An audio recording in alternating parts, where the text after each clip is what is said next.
Good morning, all.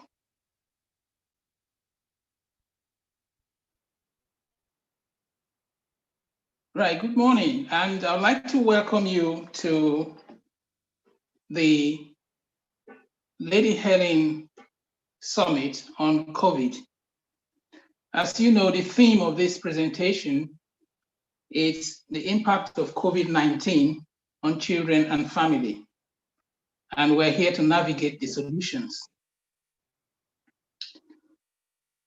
On behalf of the board and the executive team of Lady Helen Child Health Foundation and the team of volunteers and workers within our organization, we welcome you to this Zoom event. This has been made possible because of the current impact of COVID on our lives. And it's organized as part of our responsibility to the vulnerable community that we serve. It is part of our lecture series, which we deliver annually. And in this COVID era, it's impossible to have a face-to-face meeting. And the summit is one way of addressing that. It helps us to address the issue of advocacy that is part of our mission and information dissemination to those in need.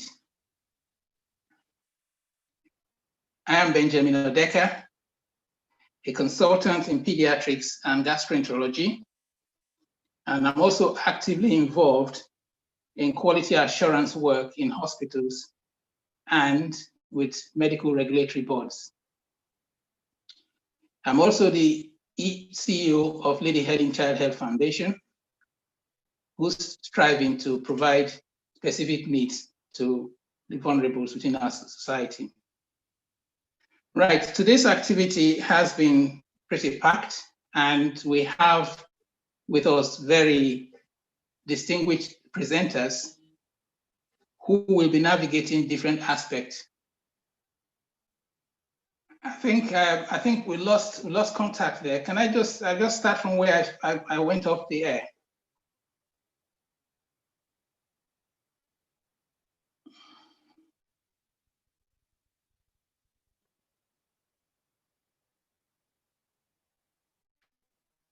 Just before I went off, I was speaking about Lady Helen, trying to introduce what we do. The Lady Helen Child Health Foundation was incorporated a few years ago from an endowment which was made in the memory of Lady Helen, who was in the healthcare service for so many years and a devoted worker in that context. The foundation, founded in an honor, was geared towards improving the health outcomes for children and mothers by promoting a very strong culture of preventive and quality improvement measures in healthcare. This is thought to advance the good communication of essential health information and relevant research provisions to different practitioners. In meeting these needs for vulnerable children in the FCT, we've been very active in this aspect, in meeting part of our vision and our mission. And as part of our expansion program, we now have acquired a very purpose-built facility in Lagos to cater for the southern part of the country. As part of our vision, it's just to promote and advocate and facilitate the provision of best practice and quality in healthcare for vulnerable children. And our mission is obviously to improve the health outcomes for children by encouraging a culture of informed and preventive medical practice by use of best evidence through research, advocacy, and also direct financial support. Our core values radiate around quality assurance, integrity, financial stewardship, continuous learning development, child rights advocacy, and partnership working with sister organizations to promote the health needs of a vulnerable group of children and their family. We have three pillars, very strong pillars, that supports the children that we're looking after.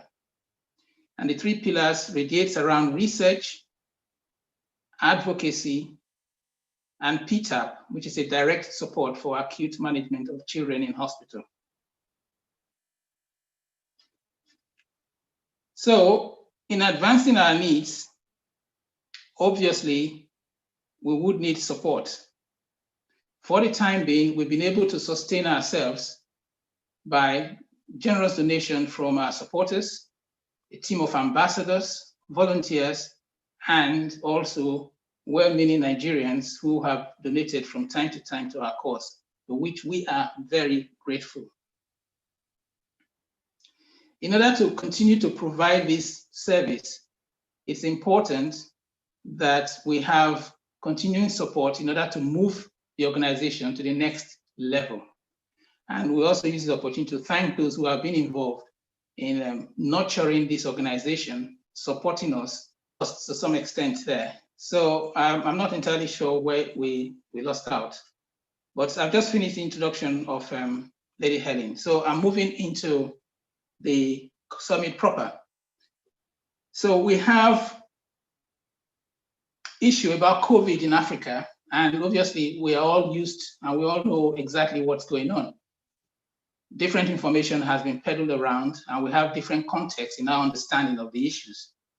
There has been doubts and concerns in the scientific world about what the lay media portrays to the public about COVID, and there's been a lot of confusion and misapprehension about the issue.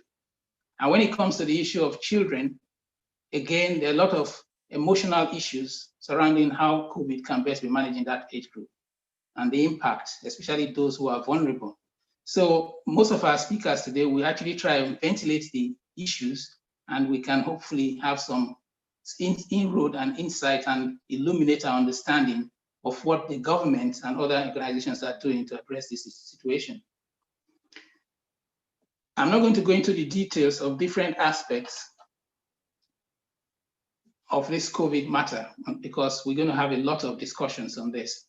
So in moving forward, because of the little hitch we had initially, I would want to say that we have the different presenters will come in turns.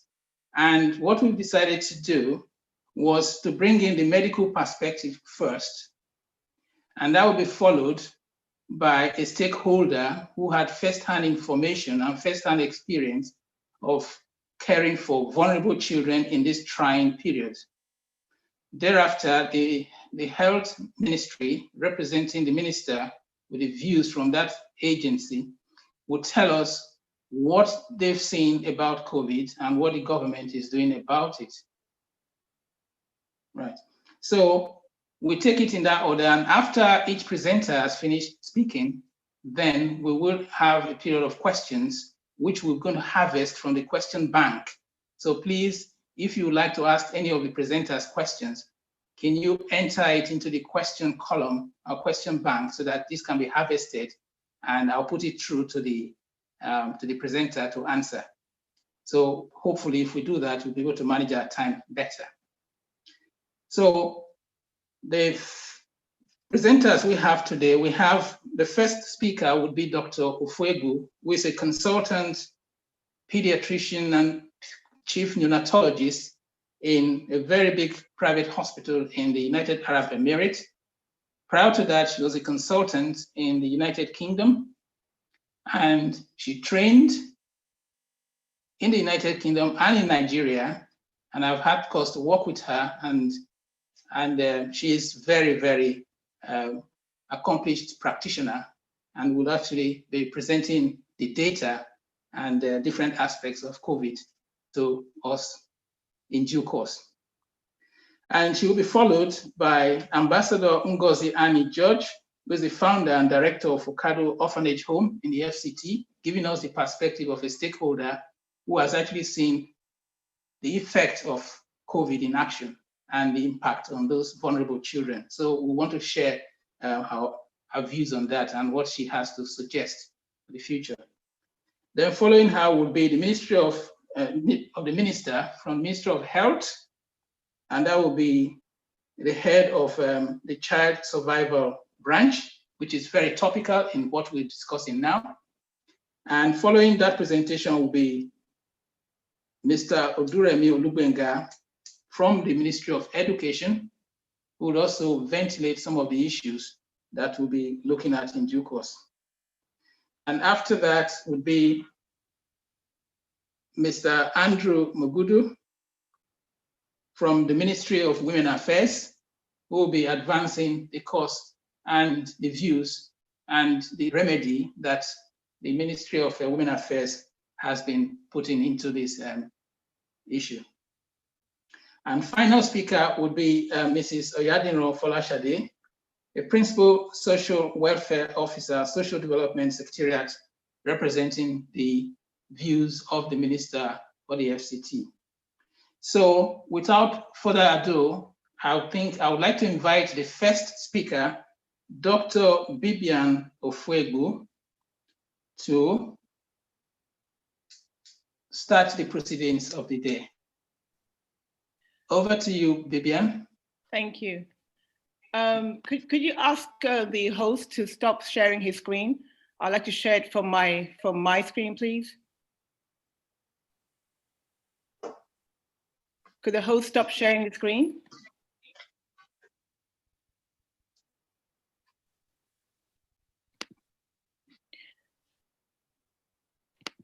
Okay. Okay, well, I have to go by next slide and next slide. Sorry about that. Because I can't control it. Oh, here we go. Okay, fine. Thank you. So thank you, Dr. Decker and the Lady Helen Child Health Foundation for this honor in coming to speak to this esteemed group. It's quite notable when we find a group of Nigerians trying to come home to support our own country. So I thank you for the opportunity. I've been asked to speak about the impact of COVID-19 on children. My remit, I'm a pediatrician, neonatologist, as you've said. So it's quite interesting. 2020 has been a very strange year. And my first slide, which I hope you can all see, shows as at the 11th of November, when I actually submitted the slides for this presentation, Nigeria had about 65,000 cases and just over 1,000 deaths recorded. And worldwide, there were 51 million confirmed cases and over a million and a half deaths. And as you all can appreciate, and as you all know, these numbers have increased quite substantially in the last 2 weeks. Let's look at the slides. Nigeria, the challenge with Nigeria, if I focus on Nigeria, our home country, is that we don't have access to reporting systems. We only have 1,500 reported deaths. Are there more? There could be more, but we've traditionally and culturally, and also unfortunately, we have poor reporting systems, even for births and deaths, which are still not 100% registered in our country, even as at today. So we don't actually know whether we have more. I suspect we have more deaths than we have reported. I suspect we have more cases than we've reported. Access to reliable screening centers, access to reliable treatments. These are all part of the challenge that we have in Nigeria with the infrastructure that is lacking. So what I'm going to try and do this after the next couple of minutes is to try and share what the impact of COVID is on children. I like to declare I have no conflicts of interest. And I also like to declare that the slides and data I'm presenting actually come from the WHO and UNICEF website. There's nothing specific to Nigeria I could obtain. These are all data which is probably reliably confirmed through UNICEF and WHO. And the comments I will make are my personal opinions, and they're not political statements. So we'll start. The overview of this will be impact of children for their health, mental health, vulnerable children, child poverty, access to education, and family abuse, and including child labor. These are the kind of areas I would touch upon during this. Can you just hold on? Let me try share my screen again. Just hold on. Can you see my slides again, everybody? Yes. Thank you. So this is an overview of what I'll be sharing of the impact of COVID on children.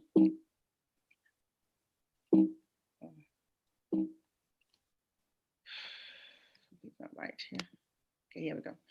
So what is the burden of disease? Well, the WHO puts it quite nicely as in children, there doesn't seem to be a heavy burden of disease in children. In fact, a lot of the data seems to point to adults being most at risk and accounting for 90% of the deaths.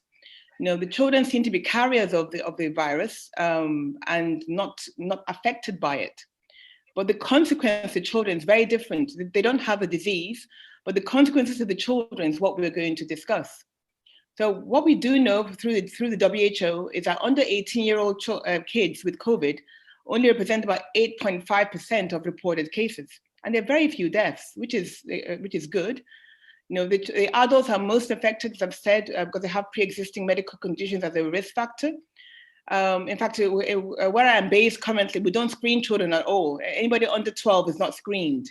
And that's because we recognize that the burden of disease in kids is actually very low. And children are not the face of the pandemic, but this is a universal crisis. And the impact of COVID on children will be felt, believe me, for a very long time. The impact to all kids on the socioeconomics, on mitigation measures, all these will have a profound impact, as I hope you recognize as I walk you through this presentation. Poverty is a challenge. We already have 150 million children living in poverty.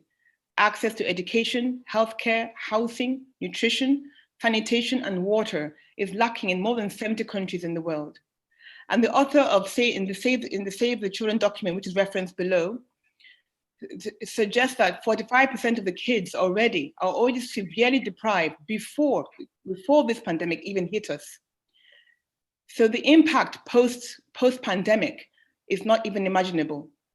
The children who are living in poverty are likely to be far worse unless our governments and international communities, and indeed local NGOs such as Lady Helen Foundation and similar organizations, step up to try and address this multi-need that our children have as a result of the pandemic. This is just a schematic diagram which picks from the Save Our Children page. And if you look at my marker, I hope you can see my marker. Pre-COVID, we had about 47% of the population living in poverty. And post-COVID, we will have somewhere around just over nearly 60% of the kids estimated to be impacted by COVID and living in poverty without access to essential services as described previously. And this now has a knock-on effect on mortality. And you can see from this slide, again from the WHO, that Nigeria has done a lot of work actually between 1990 and today to try and bring the infant mortality under 5 down to levels that are better, but they're not where they should be. If you look at commensurate countries around the world, we are looking at 5, 10 per 1,000 live births. And we'll say well over 100 deaths per 1,000 live births. We have a lot of work to do already pre-pandemic, and this is where we are right now. And the other additional thing we need to worry about is maternal mortality.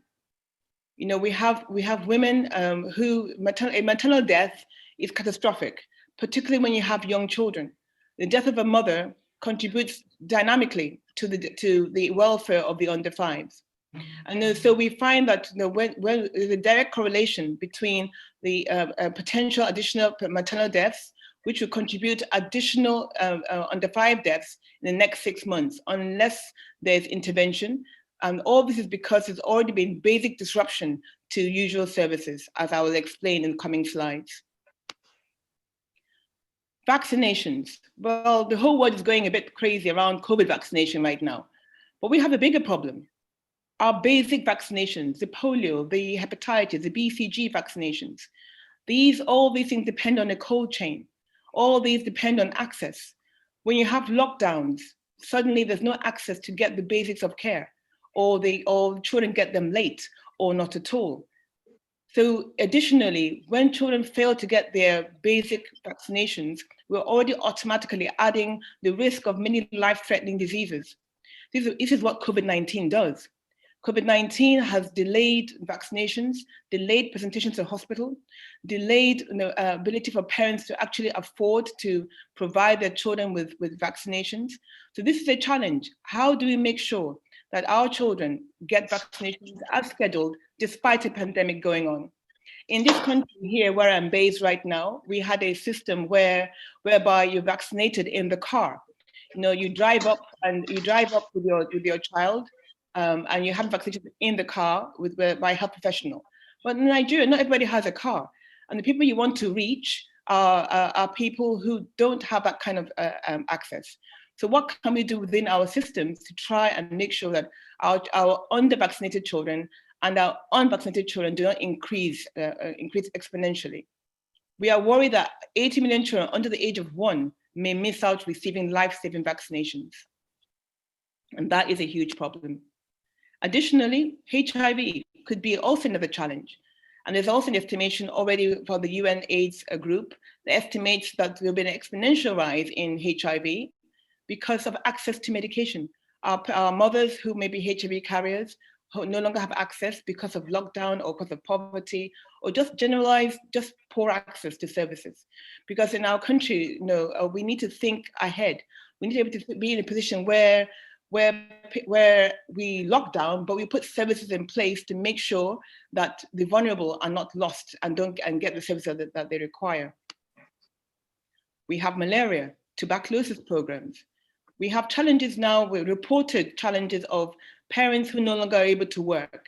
And as you can probably imagine, when your husband and a wife are at home 24/7, there's bound to be discord, bound to be frustration. And those things are targeted. Those things affect the child directly when there's discord in the home. And then you have the children who have special needs, who have mental health problems. Who looks after those? Who makes sure that those children's needs particularly are cared for? Access to medication, you have the diabetic children, you have children with epilepsy. Who ensures that these children get the assistance that they require? COVID adds to this challenge by denying access to things that children should normally get. We already have problems in Nigeria with access, but COVID now adds to that exponentially. Why do we have this kind of impact? Well, if you remember the lockdown in Nigeria, I remember my parents telling me that at some point, even food was a problem. You lock down the country, and then we think that, well, from the north to the south, how does the food chain continue? How do the tomatoes and the onions that come from the north, how do they get to the south?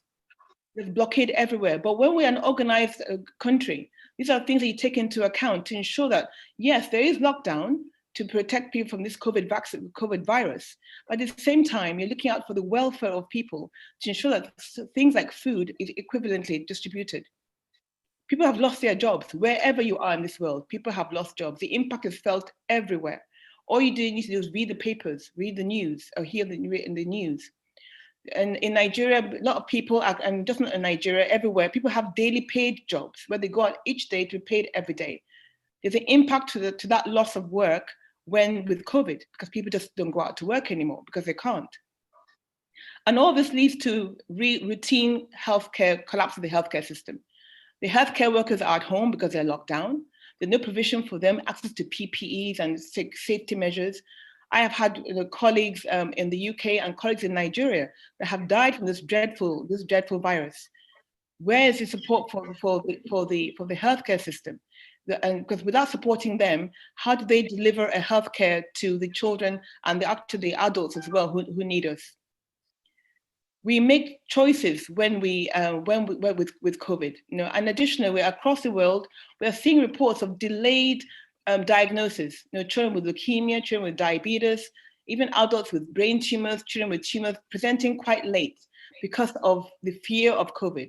People don't want to go to hospital because they are afraid they may catch COVID when they get there.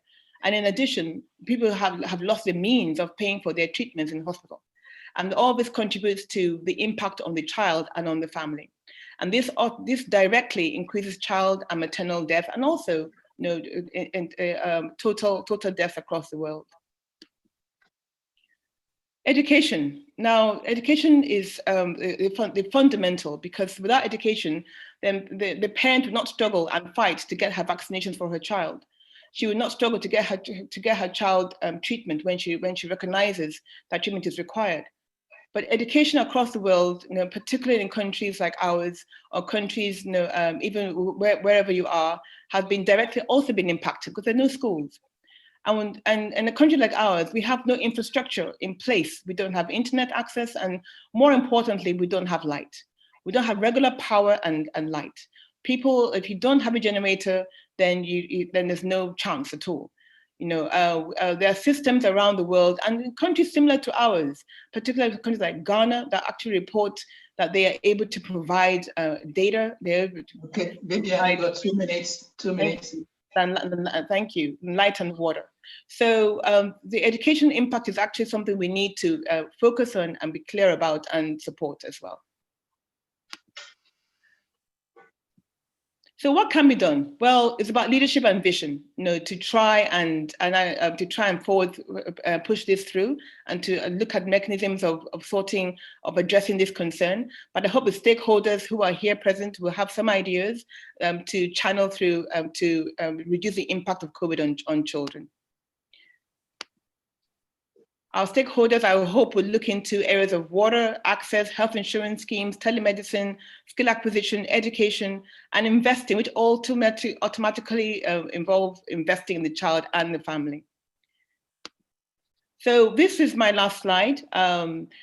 We have been here before, 100 years ago, when we had the Spanish flu, 100 years ago, and I'm sure in another 100 years, we may be talking about a different kind of virus. But lessons were learned 100 years ago, which is why I think the impact of the virus is actually quite subdued in some parts of the world. And some of us are still learning about what we should do or what we can do to prevent the death toll.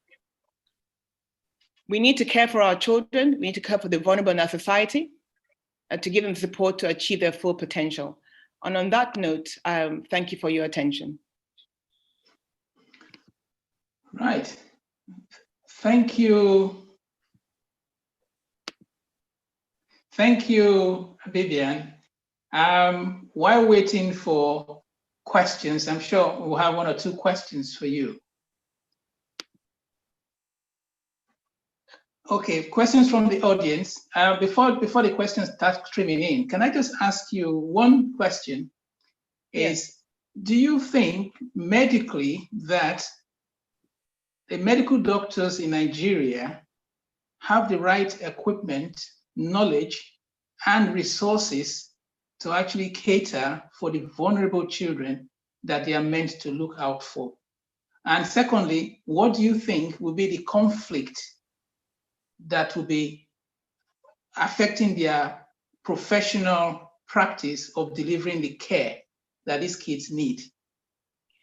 Well, thank you for that question. I will take them, I put them together. I think in terms of knowledge, I think Nigerian doctors are well-trained doctors. I was trained in Nigeria, and I'm very proud of that.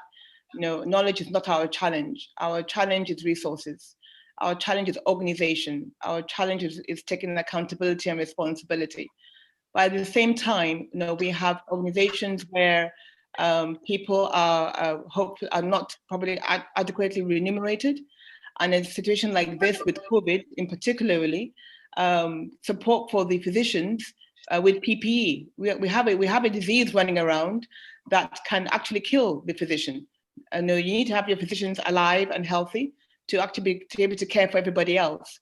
For example, where I am right now, I've dealt with COVID patients. I've had to deal with them on a one-to-one, but I've been provided without any doubt my full PPEs. So in terms of resources, in terms of knowledge, to summarize, we have the knowledge, but we do not have the resources. And I think we need government support for our doctors to be able to care for themselves so they can deliver care to the vulnerable. Okay. So still waiting to harvest some of the questions. There's one question that keeps popping out around, not necessarily Nigeria, because I have the option of actually listening to Dr. Hekwazu, the DC, Director General of the CDC Nigeria. And what he said was very telling. He said something about being acknowledged worldwide that Africans, and in particular Nigeria, has done well to actually stem the rise of COVID in this country. When we think back to the catastrophic predictions that were given that people were going to die in Africa, and it never happened. So what is your view? Do you think he's right in his assertion that they've done well, or they were just lucky in not getting this issue? So do you have a light on that? I do have an opinion, but it might be a bit of a controversial one. I think that we have been lucky. I think when the pandemic started, I felt, oh my God, what's going to happen to Africa? But the numbers bear themselves out, not just in Nigeria, across Africa as a whole. We find that the numbers are nowhere as high as was predicted or anticipated. But we have had deaths, and every death is an important death. Every death is a death of a member, it's a son, it's a daughter, it's somebody. So every death is important, but the numbers I accept are nowhere what we anticipated. So is there something genetic about us that has made us different? I am not sure. I don't think we have the right answer. But what I do know that in England and the US, where data is being kept, for some reason, the Black and ethnic minorities are the ones who seem to be disproportionately very ill or have died. So I don't understand. I'm sure in time we'll find out a bit more. But when you have disproportional deaths in the Black and ethnic minorities in the so-called modern part of the world, and yet we have very few reported deaths, and people seem to be doing okay in Africa where we reside, I'm not sure how to marry that up. And I think time will tell. I think for now we've been lucky. I think God knows we have other problems to deal with, not just COVID. Okay, thank you very much, Vidya. And when we harvest more questions in time and you're still around, we'll put it back to you. Thank you very much, and we appreciate your presence and your presentation. Thank you. Thank you for inviting me. Thank you. Thank you. Okay.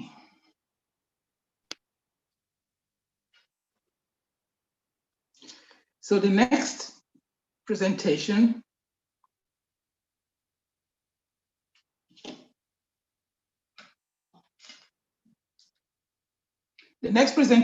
would be from Ambassador Ngozi Annie George, the founder and the director of FACADO Orphanage Home in the FCT in Abuja.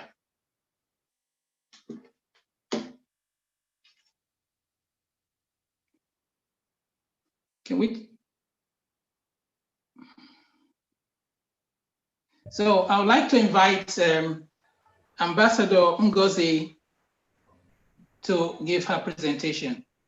Welcome.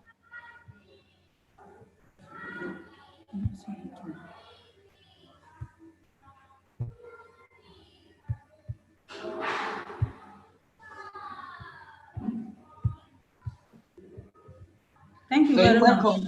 Okay, thank you. I'm trying to share my screen from here. Okay. I can see your slides. Okay, I'm going to start again. Okay, that's fine. Welcome back. Like the host has introduced me as the founder of FACADO Orphanage in Nigeria, and by name as well, Ambassador Ngozi Annie George. I started with trying to put up the impact of COVID-19 on orphans and vulnerable children, especially in orphanages. And I said that the number of children has increased in recent times before the advent of COVID-19. And this was as a result of poverty, crisis in some regions, which led to death of many adults, thus an increase in the number of orphans. Among other impacts, COVID-19 has caused increase in poverty, which has resulted to an increase in child labor. Many households try to survive using every available means. Some even send their wards to hawk. To narrow it down to the effect on children in orphanages, when there is poverty in the society, the children living under charity suffer. Most orphanages, just like many households, experience hunger. There are little or no orphanage visits and support. Presently, prices of essential commodities have gone up, and it has become very difficult for most orphanages to cope. Cost of food items like rice, beans, semovita, crayfish, etc., even beverages are very high now. Fuel and electricity tariffs are very high. If households with 4 children are struggling to survive, what about orphanages with many children? Children don't know if there is money or not, if the cost of food items have gone up or not. They demand for food anytime they are hungry and cry if not given immediately. Many individuals try to capitalize on this need to cheat orphanages. They come to orphanages and pose to assist, collect documents of the orphanages that they will get food items from some government agencies, but they never did. Orphanages really need support in these areas: food items, educational support. They need their school fees paid. They need books. They need computers. They also need cash for salaries, for home upkeep, especially fueling and electricity bills. Orphanages submit reports monthly to relevant authorities, and government should use these records to support the great work orphanages are doing. Electricity should be provided for free to all orphanages. Why should the children be in darkness? Children in orphanages be in darkness when there is no money to recharge.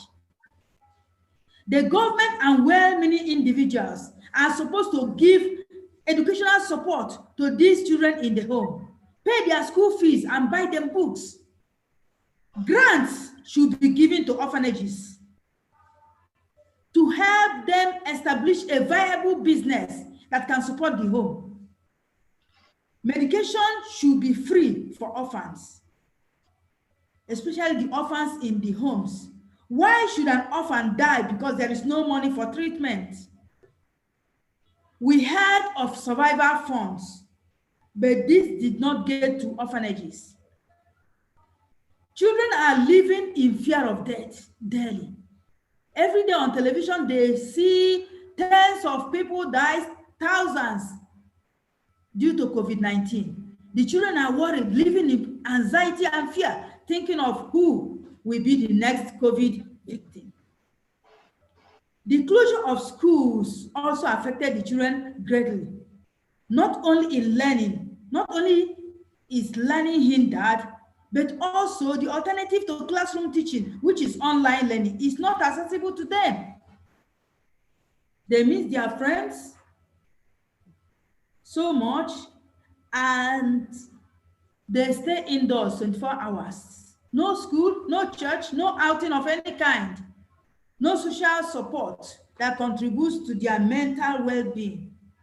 With the lockdown, all family members are staying in the home morning till evening. Many girls by their fathers, even uncles.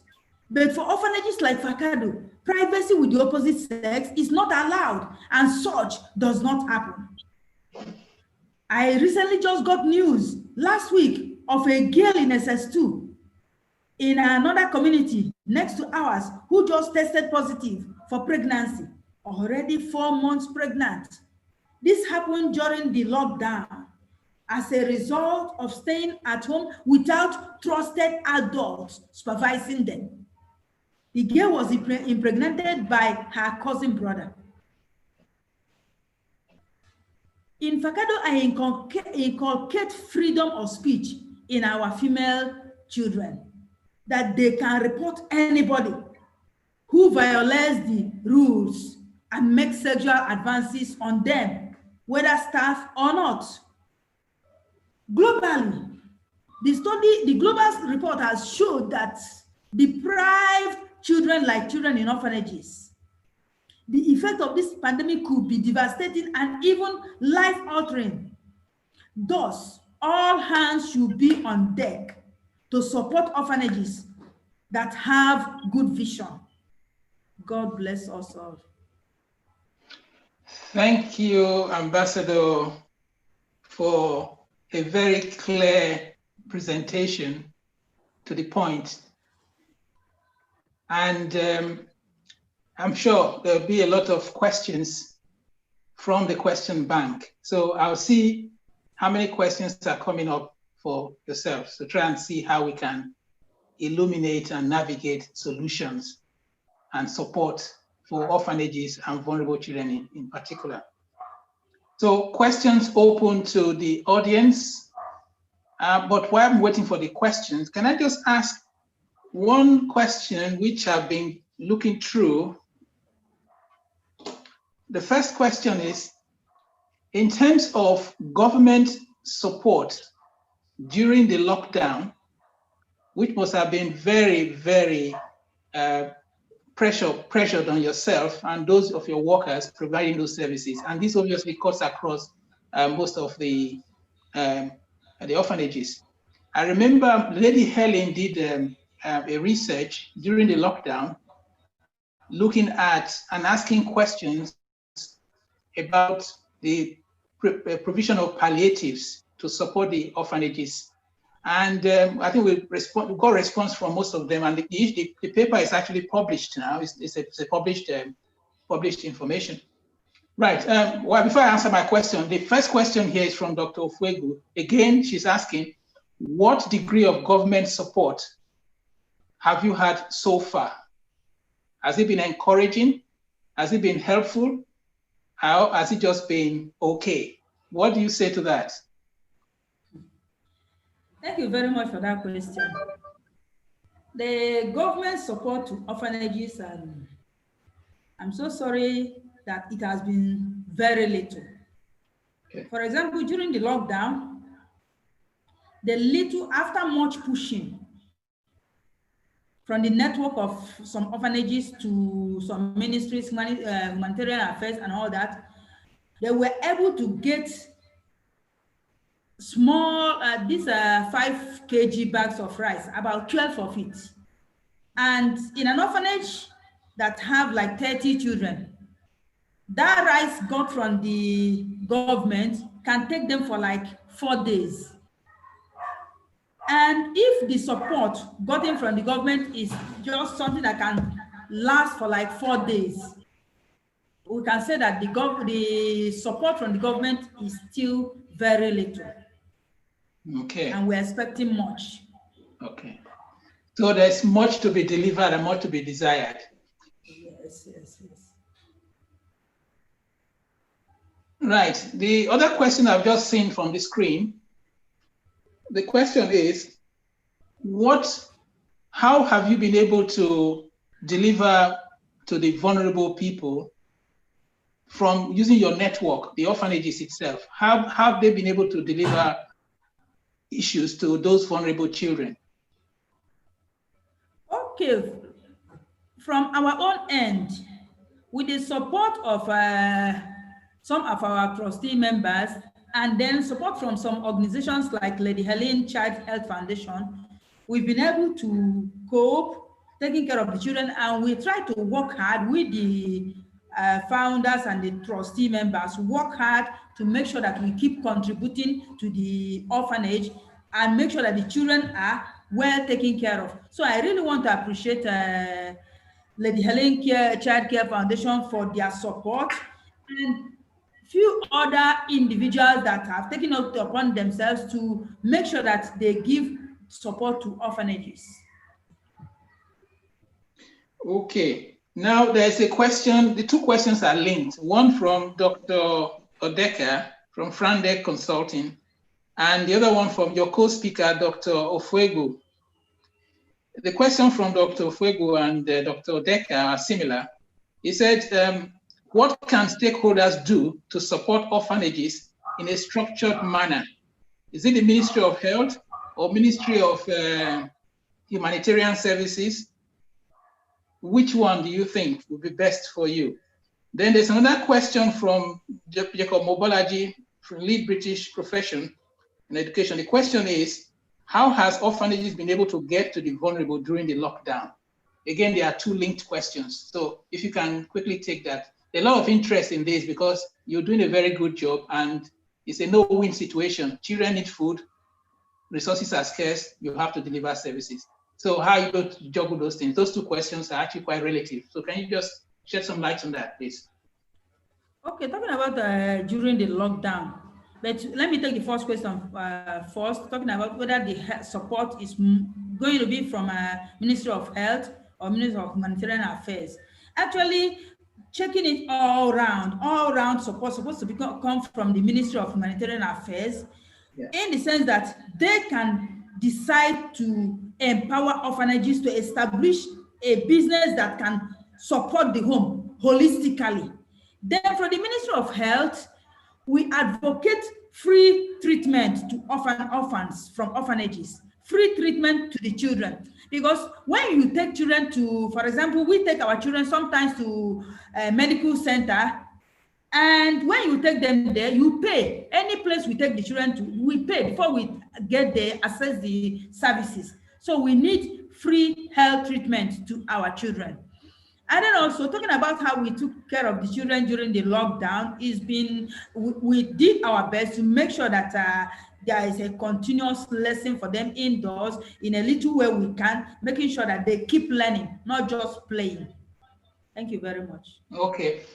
Thank you very much. There are a few other questions coming, but I think we'll address that as time goes on. So very much thank you for your presentation, for the illumination you're giving to us. And hopefully we should be able to get more people involved. And just to put it in context, we also did write during the lockdown as part of the offshoot from our research to Ministry of Humanitarian Affairs, highlighting the issues that was raised in that research about orphanages and the need to support. So I'm not entirely sure how far that has gone, but obviously we'll follow up on that based on what this. So there are a lot of other questions coming up. So we'll harness those questions and obviously come back to you before we close this meeting. Thank you very much, and it's been very illuminating, your presentation. Thank you, and Thank you. See you shortly. Thank you, sir. Thank you, sir. Okay. So following that presentation, we now move into the realms of the policy makers and policy implementers to tell us what the government has been doing and what the government is expected to do from the different ministries. So the views expressed here have all been authorized by the individual ministers and the permanent secretaries of the various ministries. And the first presentation from the will be from the Ministry of Health, and that's represented by Dr. Oluseyi. He is the head of Child Survival Branch, which is quite topical here in the Ministry of Health. So over to you, Dr. Oluseyi, and thank you for honoring this invitation.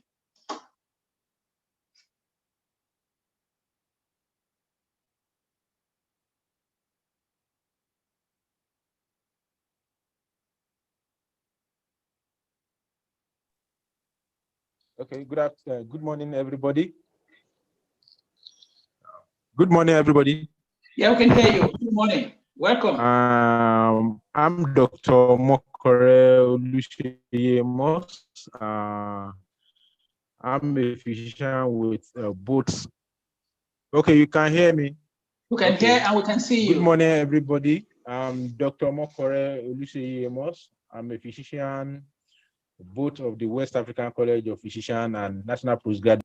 Okay, as you have heard, I'm head of the Division of Federal Ministry of Health. Making my presentation is titled "The Impact of COVID-19 on Children and the Family from the Purview of the Federal Ministry of Health, FMOH, at the Lady Helen's Child Health Foundation Zoom Summit." So next slide, please. So the mandate of the Federal Ministry of Health is to formulate and coordinate effective implementation of government policies, guidelines, standard operating procedures that promote and protect the health and well-being of Nigerian children for optimum growth and development. That's what the Federal Ministry is there for. Next slide, please.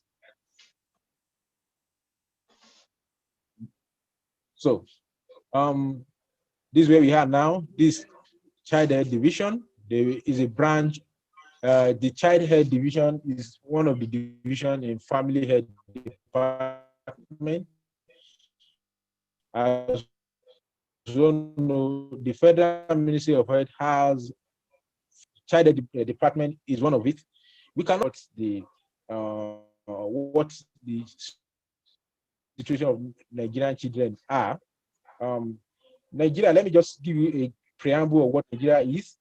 Nigeria, as we all know, is the most populous country and is the most populous Black nation in the world, with a population of 200 million, estimated based on the 2006 population census. I hope everybody is hearing me. Yeah, we can hear you. Go on. It's just a bit muffled, but it's okay. Go on. Hello.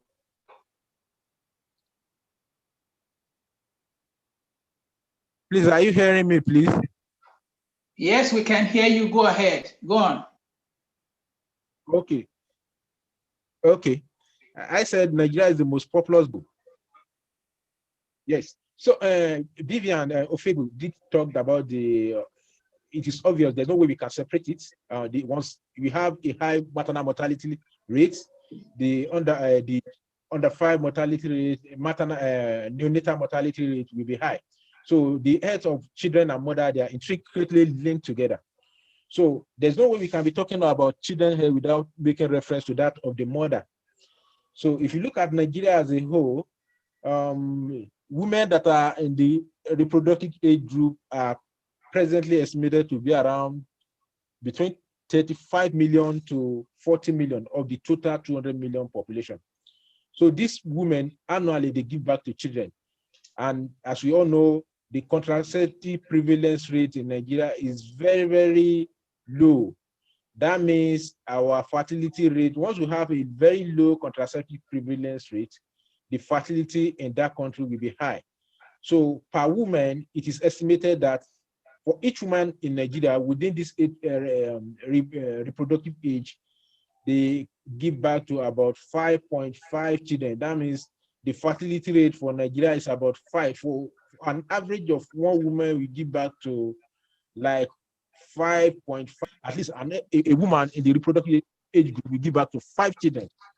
So we know that the impact of that on the population of children as a whole, that means on annual basis, children are being given back to. That is why we have a very large population of children that are under the age of 5.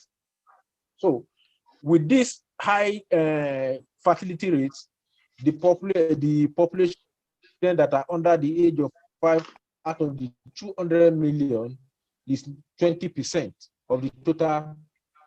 So we can do the calculation by ourselves. If you look at these children, the 20% of majorly affected by 3 main childhood killer diseases: malaria, pneumonia, and diarrhea. Then, before I go to that, we normally divide children into newborn and children, a child. That is children that are 2 months and above, we refer to them as children. And then those that are less than that, we refer to them as newborn. The spectrum of diseases that affect them are actually different. For the newborns, you have asphyxia as one of their problems that kills them, prematurity, and sepsis. So children within the age of 2 months and below, they are usually affected by these 3 disease entities that I've mentioned. Then children that are older, malaria, pneumonia, they are the ones that are killing them. So with all this barrage of diseases, Nigeria tends to have one of the highest under 5 mortality rate. Presently, we have an under 5 mortality rate of 132 per 1,000 live birth. The meaning of this is that if you have 1,000 children, if you bring 1,000 children in Nigeria, that means before they get to the age of 5 years, 132% of them will die. We are just looking at the mortality. We have not considered the morbidity that arises from them. As we all know, this 20% of the 200 million population, they are affected by what? Malnutrition. So, and we know the impact of malnutrition. The impact of malnutrition are devices we are seeing today. You understand? A child that is malnourished, the brain will not grow very well. This same child will go to school, this child will not learn very well. Whatever they are teaching the child will not be able to assimilate. And one thing with human being is that whether the child has cerebral palsy or whatever kind of disease that has affected the child, he will always look for means of survival. It is basic for children. So a child who has gone to school who is not able to learn, what will it result to? They are today kidnapping, armed robbery, and all those things, because the brain has been affected by malnutrition. So we cannot just talk about mortality. We must talk about the mobility, because the mobility that's affecting is affecting everybody. It affects you and I. You cannot sleep with your eyes open every day. You cannot travel, even within community. You find it difficult to travel nowadays. So because of fear of being kidnapped. And why? Because most children in this age group, they have been affected by malnutrition. So the impact of all these disease entities, they are even more than what we expected before, and now COVID pandemic. So, as we know, as I've said, malaria, pneumonia, and diarrhea are the diseases that are killing children that are older than the age of 5. If you look at COVID, if you look at the pathology of COVID, COVID comes in through the pulmonary system, the respiratory tract, and then they go along to affect the whole system. Child come down with sepsis, DIC, and all the rest that will lead to the death. So with the advent of COVID, that means pneumonia-related death will be increased, because already we have an increased pneumonia-related death. Pneumonia constitutes about 19% of the total causes of under 5 mortality. The 3 disease entities that I have earlier mentioned, they are responsible for the death of children, for about 70%, 65% of the death of children. So now pneumonia on its own, out of all these 3 killer diseases, as I've said, that the 3 killer diseases are responsible for about 65% of death of children under the age of 5. Out of these 65%, pneumonia carries about 20%. And now you have a disease that tend to aggravate pneumonia. So that means what we are now having now is that the pneumonia-related death will increase. So that's it.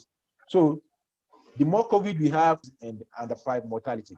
So to talk about most of the Ministry of Health is a responsible ministry, and we are concerned about the health of Nigerian children.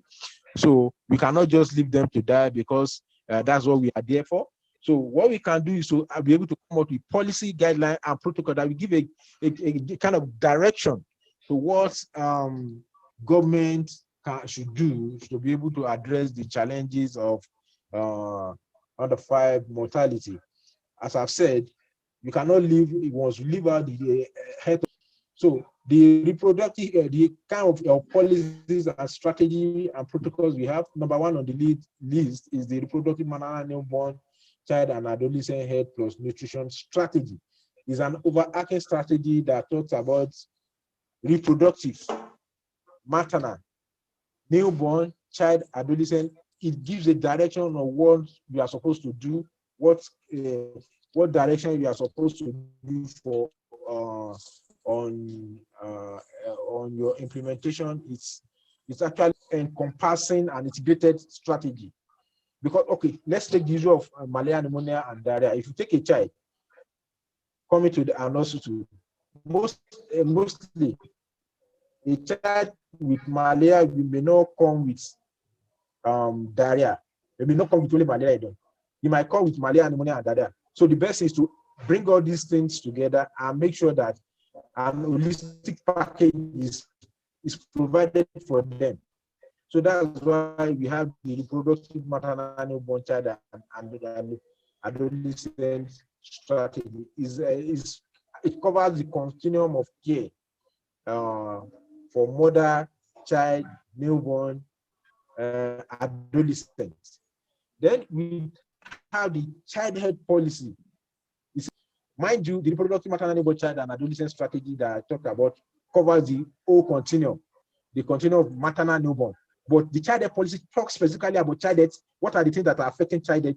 The things that are affecting child health are more than malaria, pneumonia, and diarrhea. They are more than under neonatal mortality.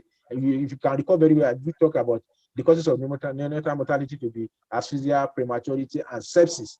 We still have something like autism. We have back defects.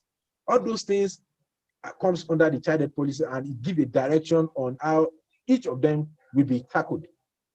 Then you can still recall very well again, I divided children into children that are older than 2 years and children that are less than 2 years. Those that are 2 months, those that are lesser than 2 months are newborn. Those that are greater than the child. So the integrated community case management of childhood illness (ICCM) is a strategy by the Federal Ministry of Health to be able to address malaria, pneumonia, and diarrhea at the community level. If you look at the deaths coming from children under the age of 5, they are actually coming from, they are not coming in Abuja. But actually, in the core Abuja itself, most children that are sick, they know that they can go to the hospital and get care. They will see a nurse who will see them and take them to. But what of those communities? What of those children that are in the hard to reach communities? That's where the deaths are occurring. Somebody did, I think, FACADO do a big talk about the problem of poor data in the country. Most of these children that are dying in the community, there's no data to capture them. What we are seeing now is just the data that are available to us, and we must try and work with it. So, to be able to address this under 5 mortality in the community, we have the ICCM guideline that stipulate how children there should be treated. There has been training, there has been supply of commodity by the government. Government has done well in concerning this. This with collaboration of developmental partners. The cost of healthcare system is enormous, is very expensive, but government has been able to do this. Then to address the issue of newborn, we have the Every Newborn Action Plan that addresses the issue of prematurity, newborn. Time will not give me the opportunity to be able to talk extensively on all these strategies and policy, but I will just, as a whole, I think we've got 2 minutes. Make mention of them. Then you have the essential newborn care training materials, the integrated management of childhood. So to finish, let me just run over it, please. Yeah. Let me run over. So we have the integrated management of childhood illness. This also talked about malaria, pneumonia, and diarrhea. So now, with all these strategies, whatever you are doing, you must have a way to coordinate them. So for in time of coordination mechanism in the Federal Ministry of Health, we have the National Child Health Technical Working Group. Then we have the National Quality of Care, because everything that we are doing, we must emphasize the issue of quality. Then we have the Task Force on Integrated Community Case Management. So time permit me to go in detail, in depth into all this. Next slide, please. Next slide. Next slide. Next slide. Next slide. Next slide. So I think I've been able to tell when talking about the disease and the data from Nigeria. After I've been able to talk about the impact of COVID on children, that definitely we are going to have an increase in under 5 mortality. Thank you. I think this is only the time. This is the time we give me the opportunity to present to you. Thank you for the opportunity. Thank you very much, Dr. Oluseyi, Thank you very much.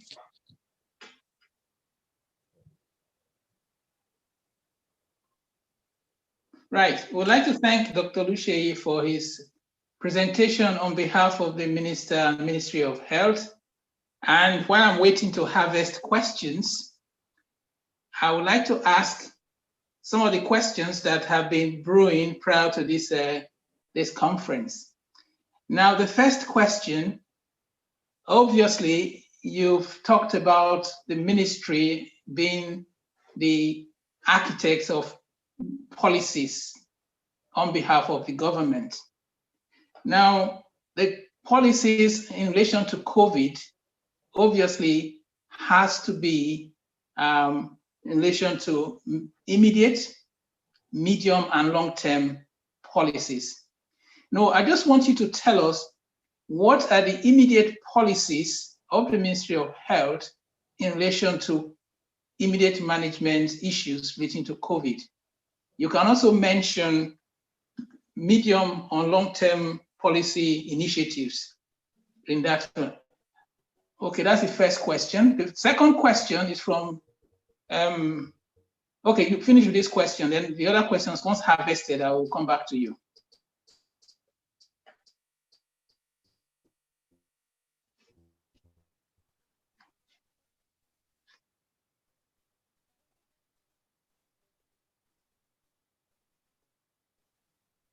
Okay, did you get me? We lost, hello?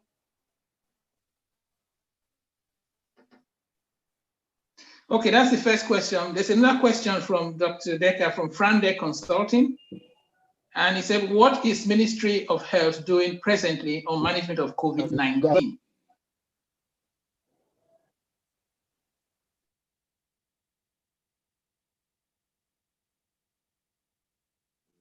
We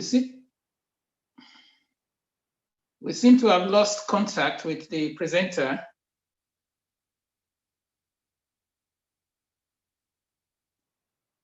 Right. So while waiting to connect with the presenter, we've got quite a few questions here. There's another question from Bibian Bofuego asking about the role of the Ministry of Health in terms of what they've learned and regarding policy and strategy development for long-term planning in relation to COVID.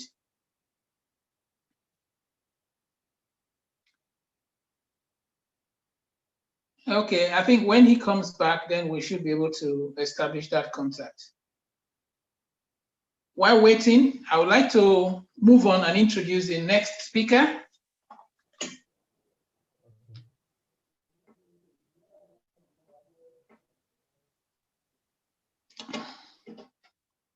I'd like to introduce the next speaker. Right, are you back, Dr. Oluseyi?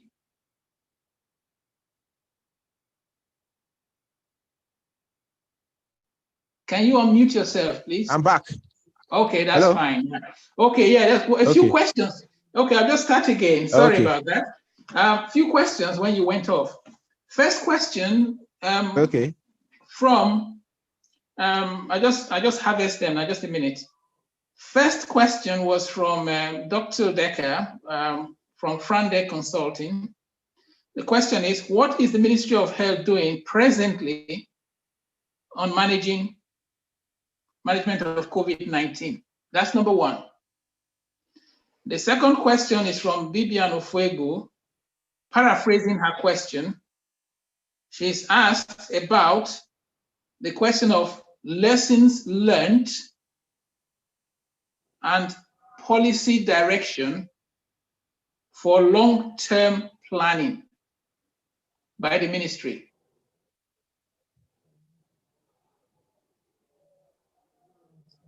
I think those two first.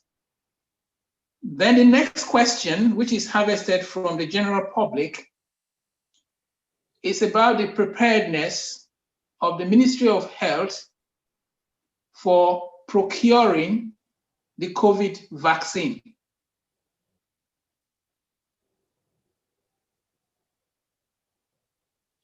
So those are the three questions to start off with. So if you don't mind, just give us some quick answers to that. Thank you very much.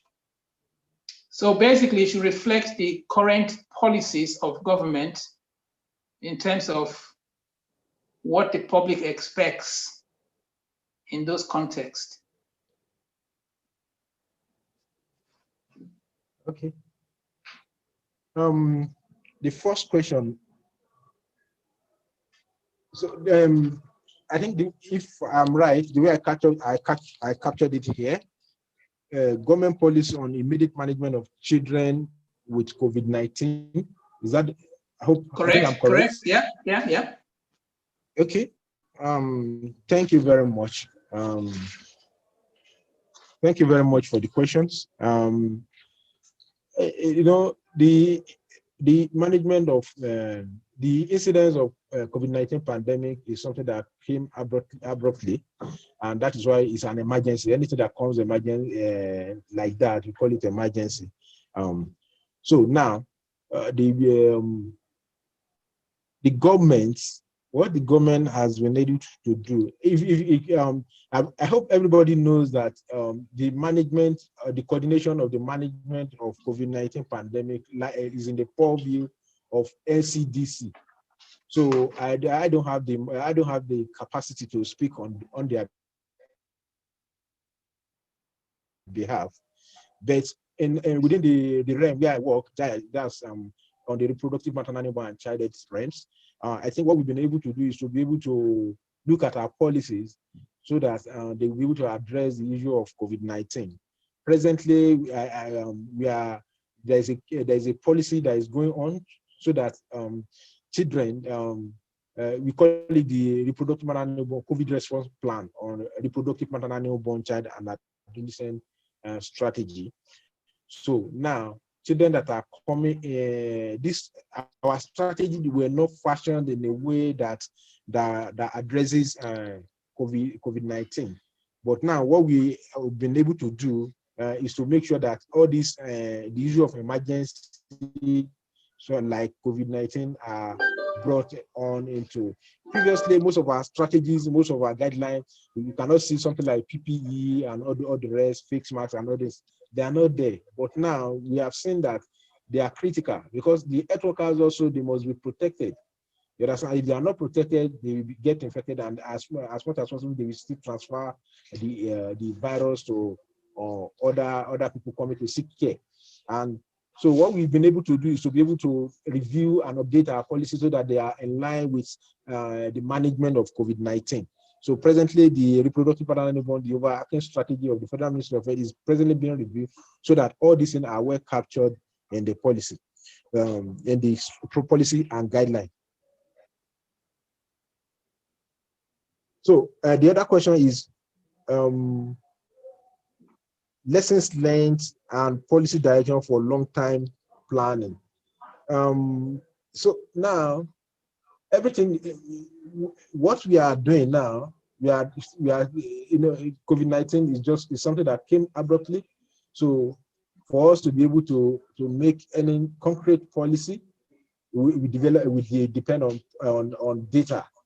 So because we need evidences, you understand? We need evidences.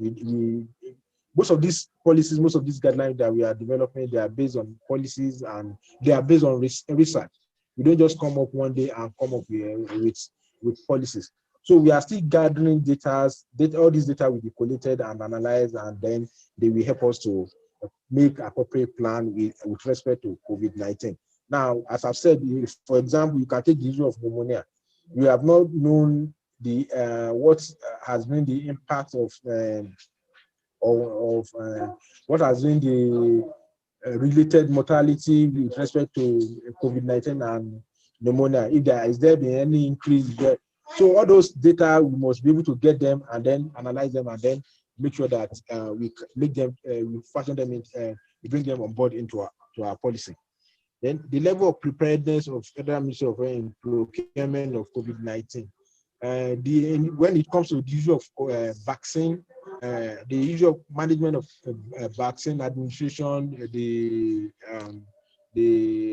immunization schedule and all those things lies with the National Primary Healthcare Development Agency. So I will not be able to speak on that. What I can say specifically that we in child the reproductive realm are doing is that we've been able to update our guideline on so that it captures the reproductive maternal newborn child and adolescent strategy, capture the COVID-19 treatment. Thank you. Okay, I think following that is on the same realm on vaccine. Obviously, what the questioners were asking for, was mainly to do with procurement, getting the vaccine. So that's on the one hand. Then on the second hand, there is a question here from Jacob Mobolaji. He said, what contributions has the Ministry of Health made towards the development of vaccine for COVID-19 in Nigeria? Okay.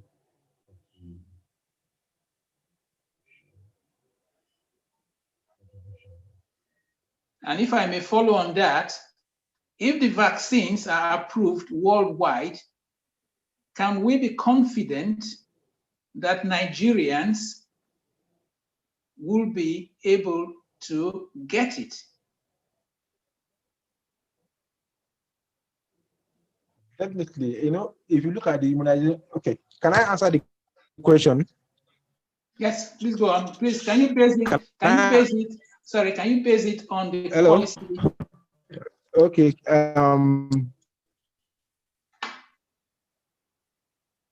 Evidence that a COVID-19 vaccine is effective and it does not cause harm to any subject that were used during the trial.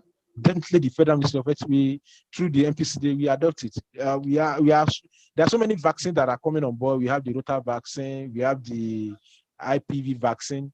So once there's enough evidences that all these vaccines are effective, they cause no harm to the subject, definitely the Federal Ministry of Health will definitely adopt it, because, as I've said, the Federal Ministry of Health is concerned about the health of Nigerian children, is concerned about the health of the Nigerian population generally. So once we see that there's enough evidence to show that these vaccines are effective, the ministry will adopt it. So that's for the contribution of the government towards the development of COVID-19 vaccine. I don't have the capacity to speak on that, because that lies within the purview of the National Primary Healthcare Development Agency. Okay, thank you.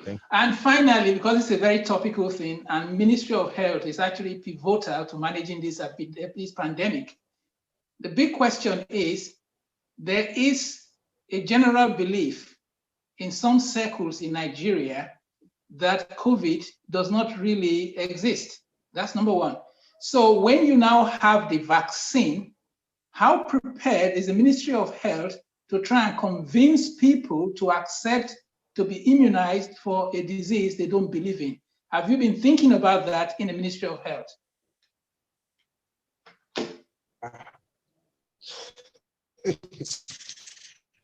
I'm hearing that for the first time, that the ministry does not believe that No, the existence not of the ministry. COVID-19 virus. People. If the ministry does not believe, how come?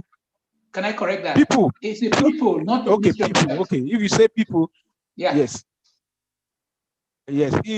No, definitely, everybody has his own personal opinion, but it's now led for the ministry, based on the evidences that we have, to be able to convince whoever doesn't believe that COVID-19 exists. It's not only in Nigeria, it's a global thing. Everybody now believes that COVID-19 exists, and whoever doesn't believe, I think that's that's a serious gap on that person, because you know what COVID-19 can do, what it has done. You know the kind of people that COVID-19, the population, and all those, the caliber, the population of people that has been affected by COVID-19. So it's based on enlightenment, and I think government has done enough development. They've done enough enlightenment of the general population. That's why nowadays we are talking of social distancing policy, use of face masks, hand washing, and all those things. Those are they were all product of a massive enlightenment by the government and developmental partners.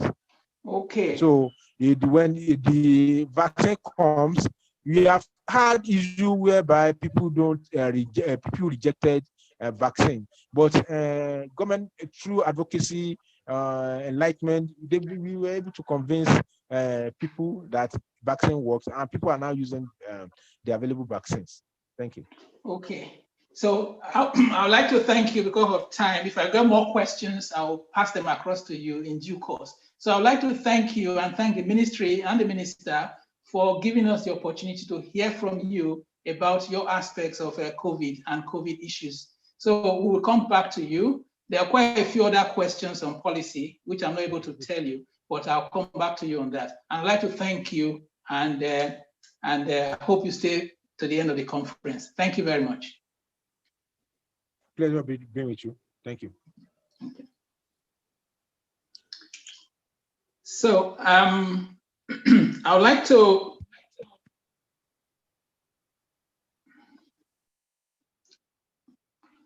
invite, and the next presenter is from the Ministry of Education, which is quite topical because of the effect of COVID on the education of our children. Children need education. They need a social environment to interact and develop their social skills.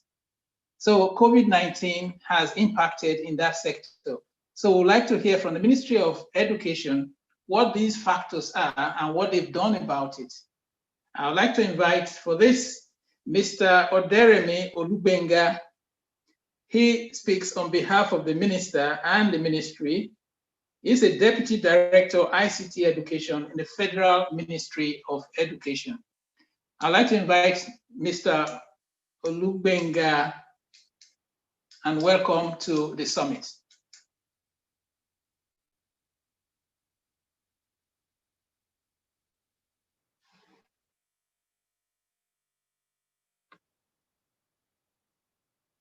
Right, you're welcome, you're live. Yes, I'm still trying to connect.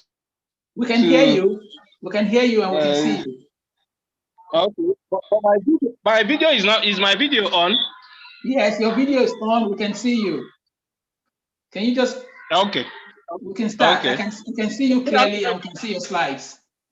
Yes. Good afternoon, everyone. Good afternoon. Mr. Oderemi is my name, from the Federal Ministry of Education. I'm going to be making a presentation on behalf of the ministry. I hope that at your end, you'll be sharing my presentation with the participants. Yes, we are, and you're on the screen. Okay, okay. So I'll start with the content. I have the introduction. There is COVID-19 implications on education and responses. Number 3, the challenges and lessons learned. And number 4 is the action plan. I hope you are still hearing me. Everything loud and clear. You're fine. You're online. We can hear you loud and clear. Okay. So immediately we had the issue of COVID-19 in Nigeria around February. And after the inauguration of the Presidential Task Force, the Federal Ministry of Education, in response, immediately directed all schools, both primary, secondary, and tertiary institutions, to close down. That was on 25th March 2020. Immediately, these following steps were taken. The ministry constituted a steering task team comprising of representatives from all Federal Ministry of Education parastatals, development partners, and senior officers in the ministry. Following this, there was a collaboration with state ministries of education to share their experiences on the current situation. So virtual learning platform was rapidly deployed as a stopgap measure for continued learning. There was rapid development of e-learning platform for students to continue their lessons on the ministry's websites, on the Federal Ministry of Education website. Also, states were also encouraged to also provide the mechanism by which students will be able to have access to virtual learning. Then the ministry had a consultation and collaboration with telecom providers so that students will be able to have opportunity to have free internet access to these educational portals that were available online. There was also collaboration with TV and radio stations to provide a teaching platform to reach students in the remotest parts of the country.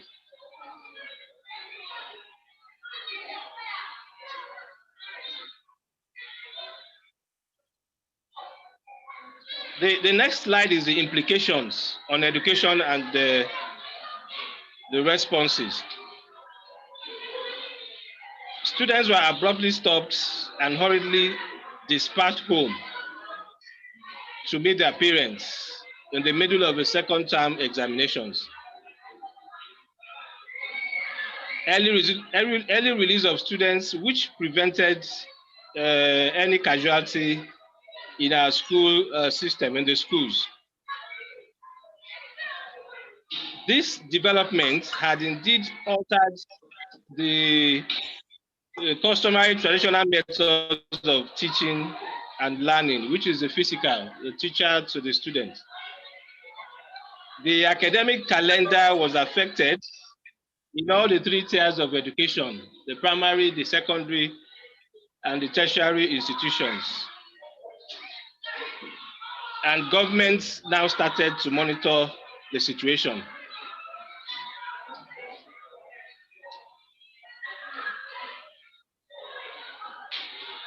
There was sustained sensitization on the preventive protocols to students at home.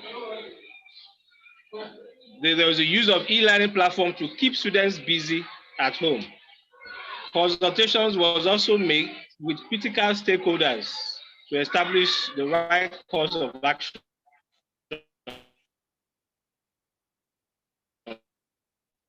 Don't worry. The challenges. Yeah, go on. The challenges, there is inadequate IT infrastructure for accessing online educational resources. There is a high cost of funding of educational programs via radio and the television. There is non-availability of, and not able to access even some of the teachers as well. There's low penetration of bandwidth in the remote communities. Even in the city center, I mean, internet access is also a problem. So preparing schools for students' return with minimal risk of contracting the virus. There is need to adhere to physical distancing protocol against the backdrop of our overcrowded public schools. I hope I'm still on. Yeah, you're on. We're listening to you. Very clear. Okay. There needs to be sustained sensitization on the preventive protocols to students while they're at home. There is also need to, engage our students via the e-learning platform while they're at home.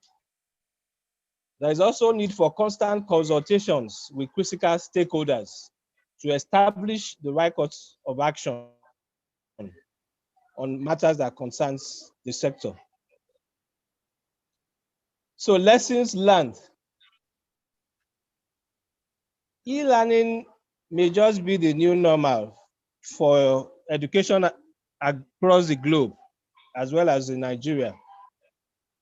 However, more investments will have to be made in providing electronic platforms and improving ICT infrastructure. Most of our schools, we need to provide ICT infrastructure in most of our schools. We also need to provide internet access to most of our schools. We also need to train our teachers on how they'll be able to make use of online learning with the students.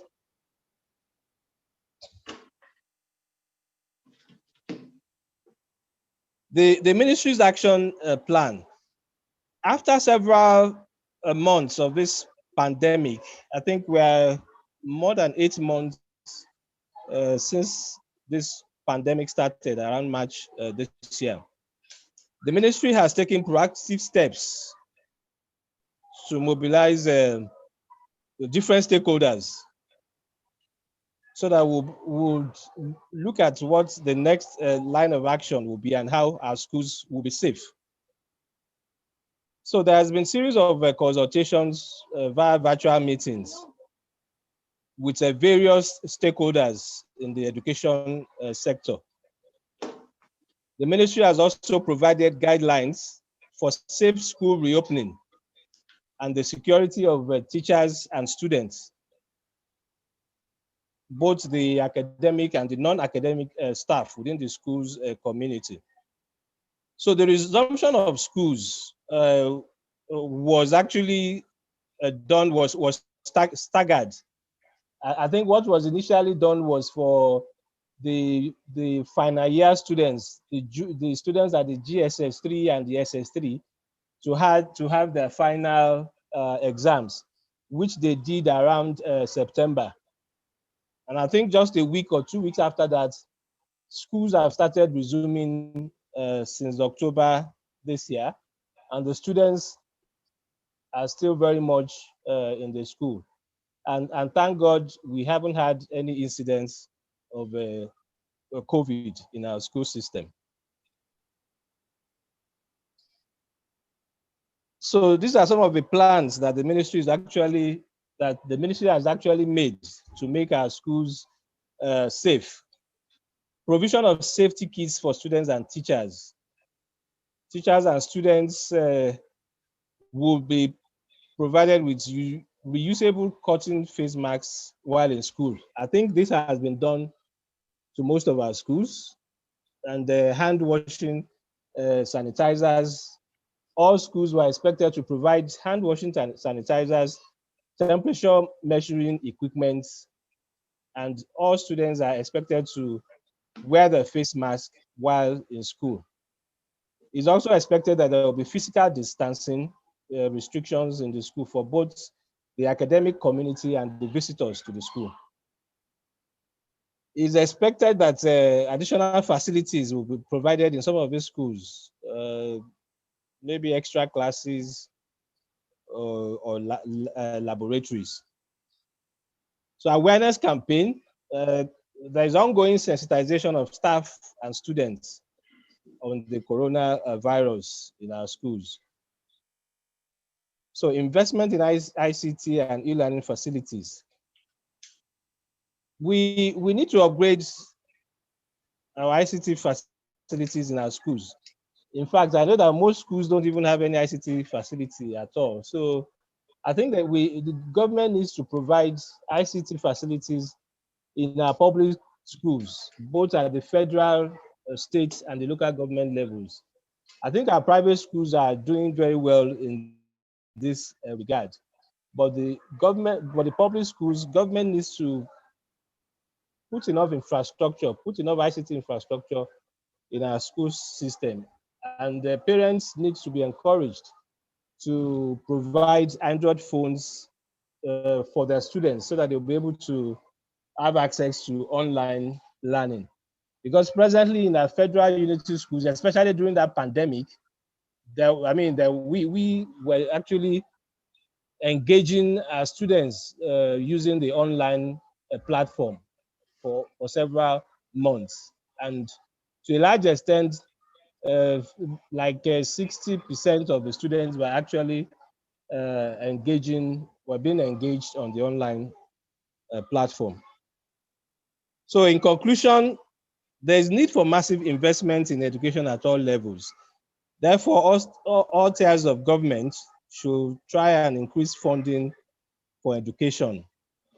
The private sector, corporate bodies, development partners are also expected to increase investment in education.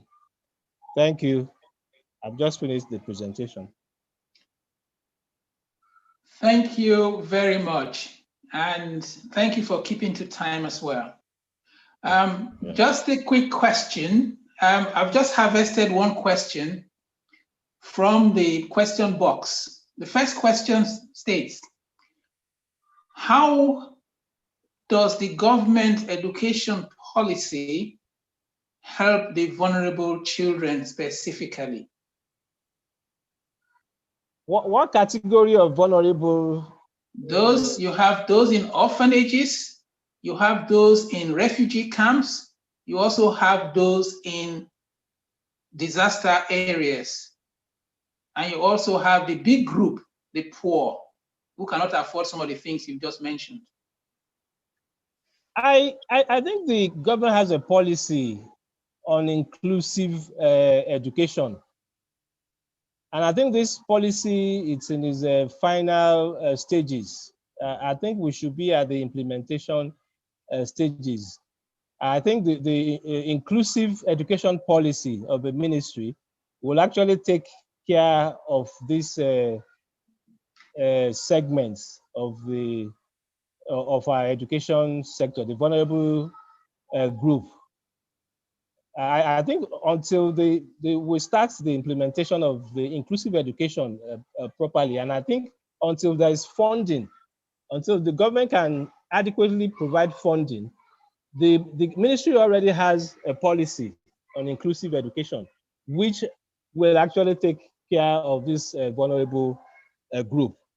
So all we just wish is that there should be more funding for the federal government and even at the state level too, so that we can have inclusive, so that all these vulnerable groups can be kept behind. Okay, the next question is, you talked a lot about ICT, data provision. The question here from the private sector, are there timelines to the plans and project that you mentioned regarding provision of ICT and other infrastructures to schools? That's number one. Then number two is about the provision of possible electricity to schools in the so-called new normal using technology. Okay, I think presently most of our schools actually have ICT facilities. Most of them have computer labs where they have their computers, the laptops, and internet facility at the federal level and at the state level. Because I know also most state governments also provide ICT facilities for their schools. You have computers in the schools already, and you have internet access in the schools. So our schools actually have internet facilities for now, but what we're just saying is that there should be provision of more additional facilities so that it will be able to, more students will be able to have access to these ICT facilities. Most of our schools, some of our public schools already have ICT facilities, both internet and computers. The one area that we actually have issue has to do with provision of internet, because once bandwidth is provided within a particular period, once the subscription expires, governments don't normally do a renewal.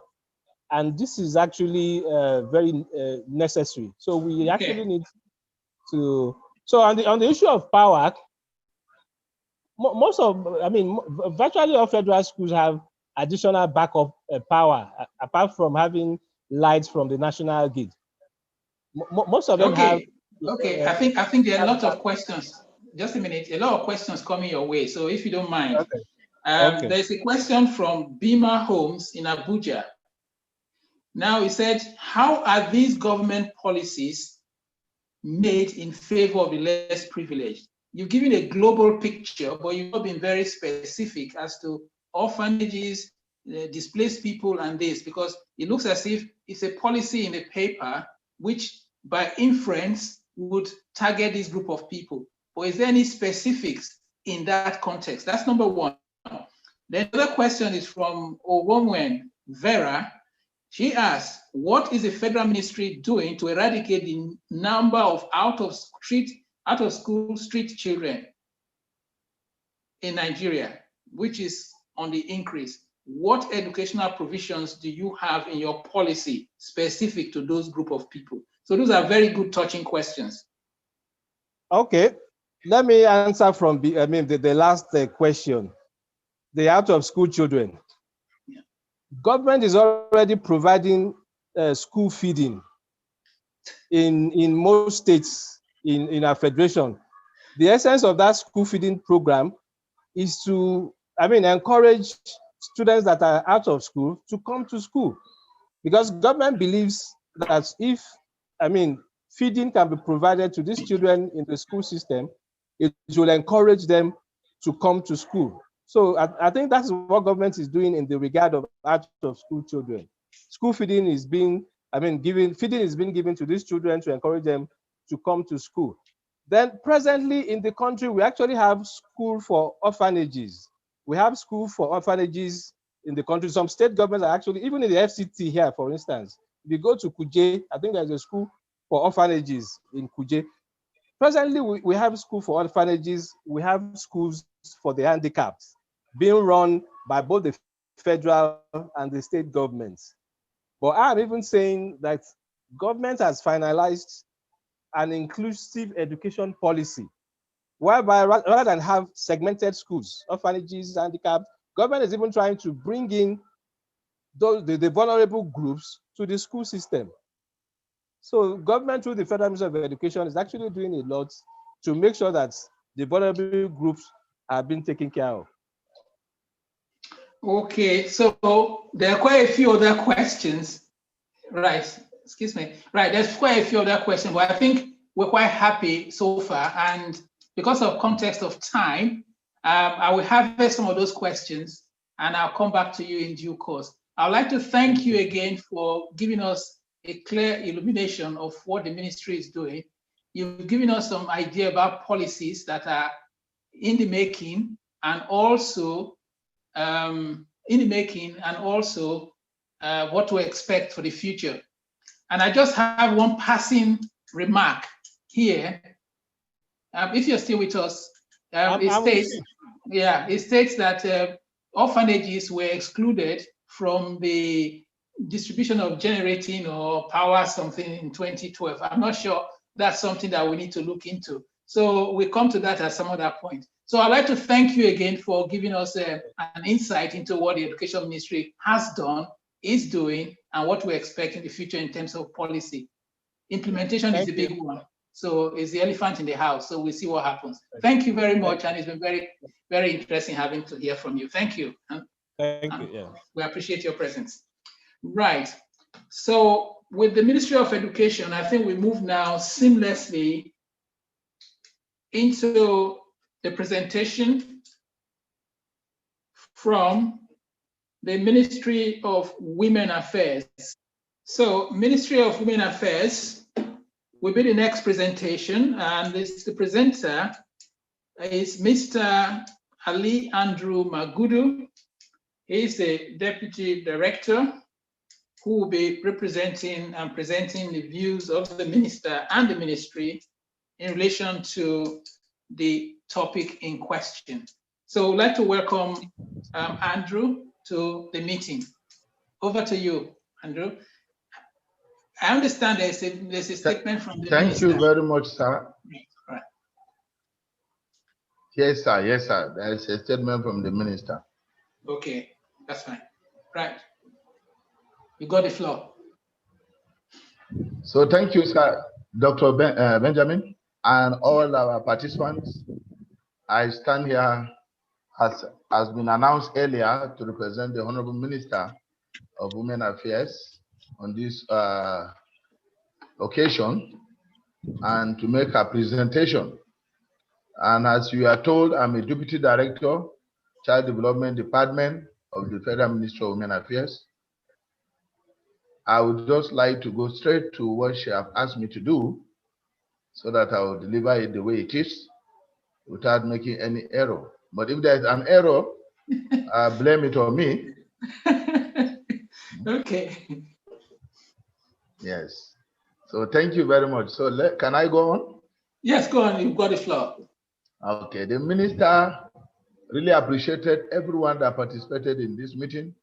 And to her, the meeting is timely because she believed that government alone cannot do all these things that we are talking about without CSOs, NGOs, development partners coming together to join hands with us. And she believed that this initiative is part of what we are doing in order to harmonize our effort in bringing a better and comprehensive welfare for the children in Nigeria.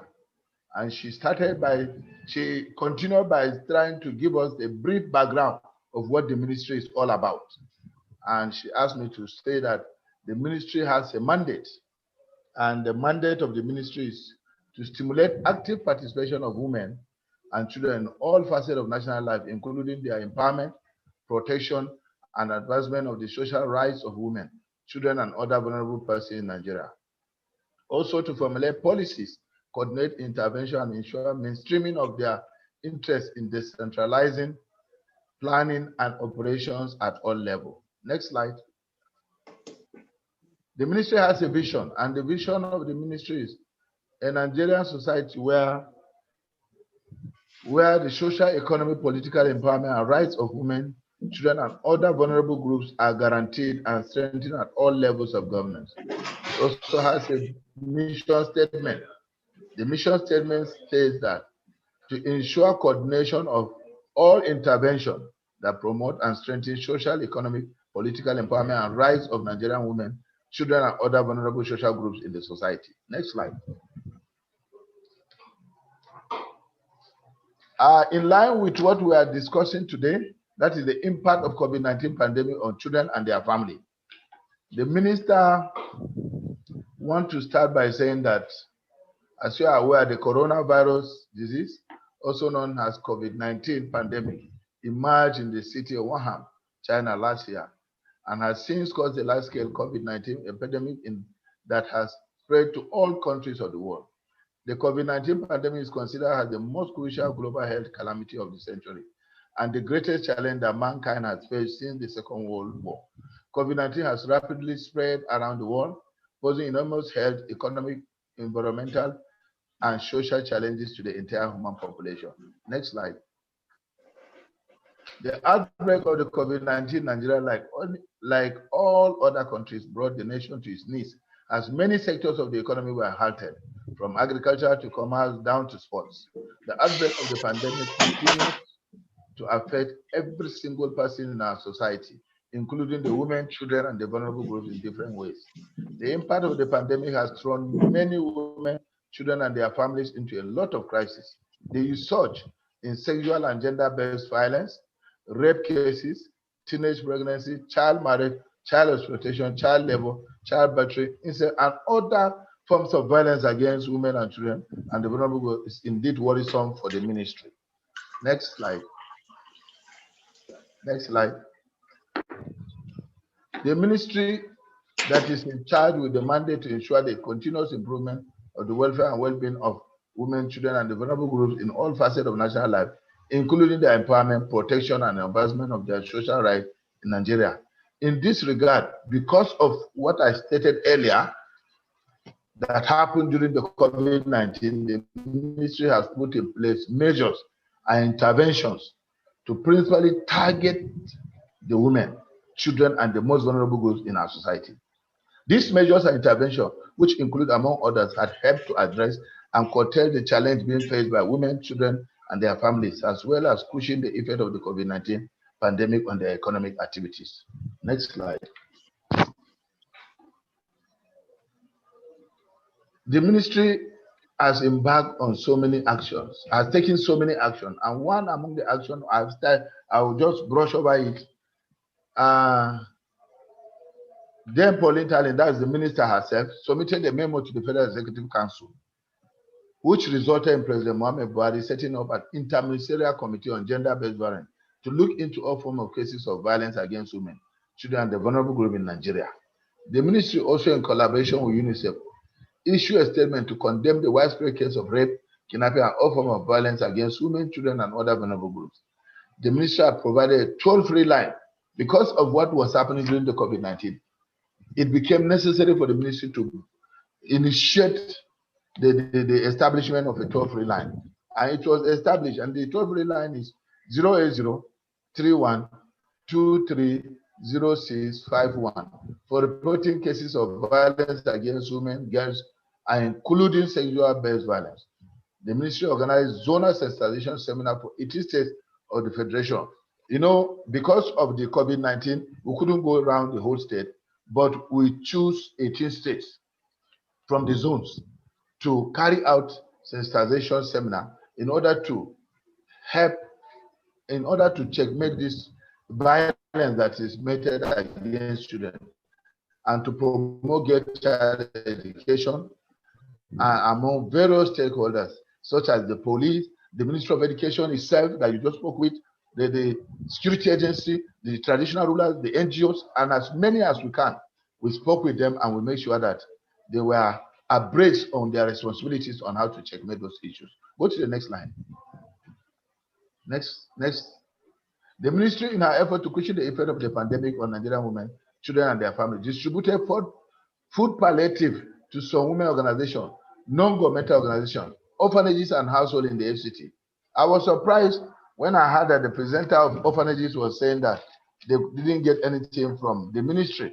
Though she made mention of the fact that they get something, but she didn't specifically mention ministry, because I know the Ministry of Women Affairs work with organized orphanage association, who gave us the list of orphanages in Abuja. I think about 37 orphanages, isn't it? 37 orphanages was given to us, and we reached out to all those orphanages, and some that we couldn't reach out to them, we invited them to the ministry and we gave them palliative. So I was surprised to hear that somebody is saying that we didn't do anything, because the minister was so worried and so concerned about that, and she took it as a point of duty to do that. It did not only end in issuing palliative.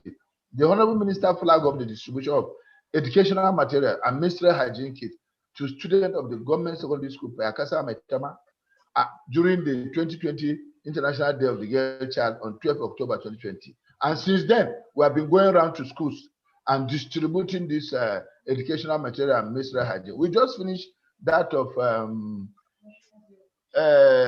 what's the name of the school?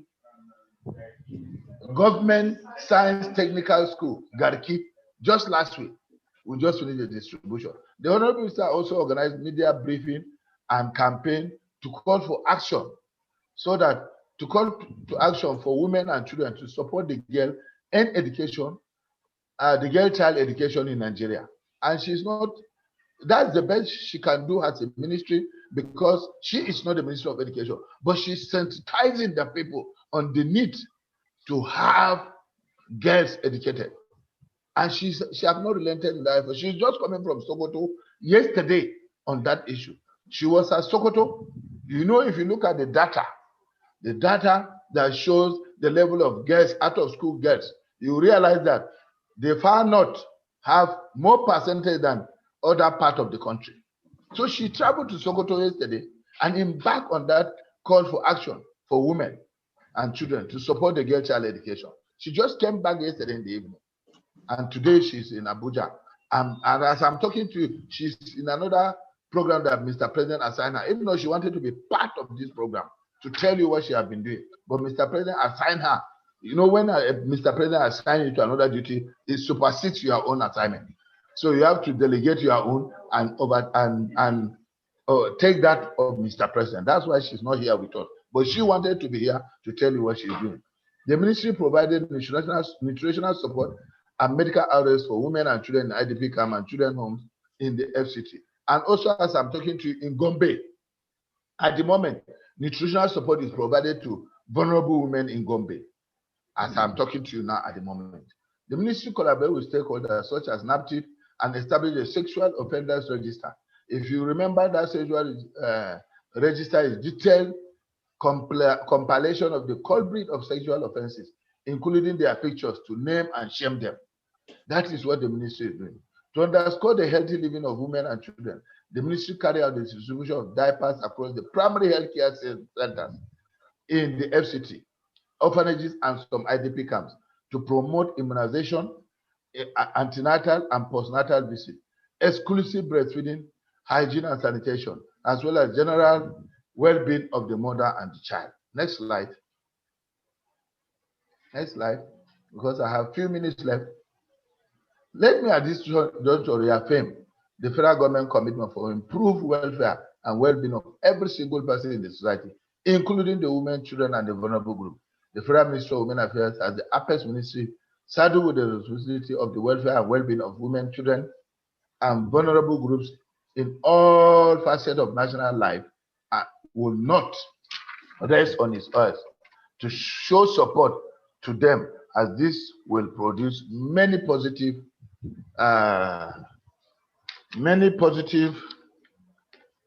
multiplier effect on the economy. Next. Thank you for listening, and may God bless all of us. Thank you so much, Mr. Magudu, for a very clear, concise, and informative presentation. Sorry, sir. I want to correct the name. It's Madugu, no Medugu. Madugu. Oh, it's the other way around. My apologies. M-A-D-U-G-U. It's G-U-G-U. M-A-D-U. Okay. It's the other way around. Okay, Madugu. Yes, sir. Yes, sir. Okay, sorry about that. Just a point of correction. Thank you. So thank you, Ms. Clear, concise presentation on behalf of the minister. And we very much appreciate the personal involvement of the minister in preferring her message across of what she has been doing and what she's been done. We at Lady Helen are very conversant with what she's been doing, and they've been very positive. And that's why we're very, very well engaged with Women Affairs Ministry. And we welcome her comments, and hopefully most of the participants will find them very useful in taking things forward. And also those orphanages would have been reassured that things are actually done in their favor, and they know where to come if they need to have to ask for information or ask for support or whatever. So we're very grateful for that line of thought. So I'm just waiting for one or two questions from the question bank, in case they have questions for yourself on behalf of the minister. Okay, sir.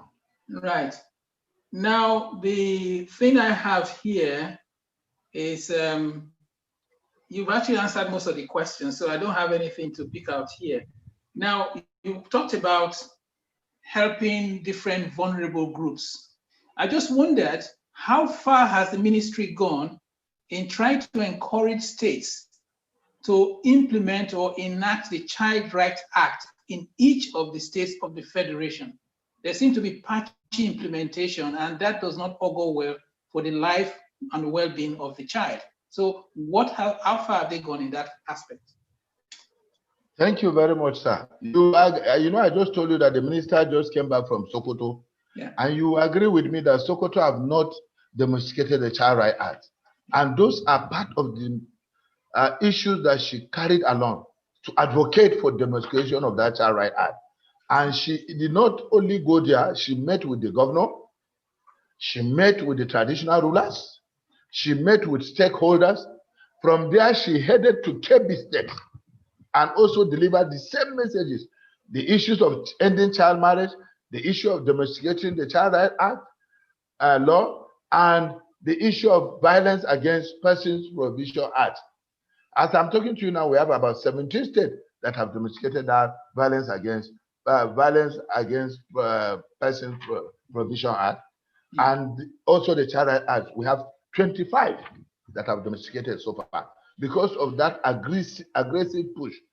Last 2 weeks, 1 month ago, she just came back from Gombe, Bauchi, and Adama. They too, they have not domesticated the Child Rights Act. So she has been going around the state, meeting the governors, meeting the legislators, meeting all stakeholders to ensure that this law, in fact, her target is that before the end of this year, all the states should domesticate it. That's our target. That's very good. I think that's encouraging. That's the bottom line for improving the services to vulnerable groups within the society. So I think that's a very welcome news to hear. And we actually support her whichever way we can to make sure that happens within our sphere of influence. Okay, thank you very much. And if I have any more questions, I'll come back to you. But in the meantime, on behalf of the board, we'd like to thank you and the Honorable Minister for giving us time to hear a very useful information. Thank you. Thank you, sir. I'm very grateful. So we move on to the next presenter, which would be Mrs. Oyadiran Folashade from the FCTA, and she's a Principal Social Welfare Officer who will be speaking on behalf. So we expect her. We expect her to come into the meeting room, but I think she must have some. She must have some constraints. So while waiting for her to connect, I just need to say one or two things about COVID while we are connecting with her. So far, we have heard from the medical perspective. We have also heard from a stakeholder, principal stakeholder, one of the orphanages, on behalf of other vulnerable groups, because the language she spoke actually resonates with most of those vulnerable groups that will be needing services at this crucial and critical time. We noted the impact on health, education, family life, the way we do things, the social dislocation that has occurred as a result of COVID. And we've also heard so far about measures taken by different ministries to mitigate some of the issues raised by COVID.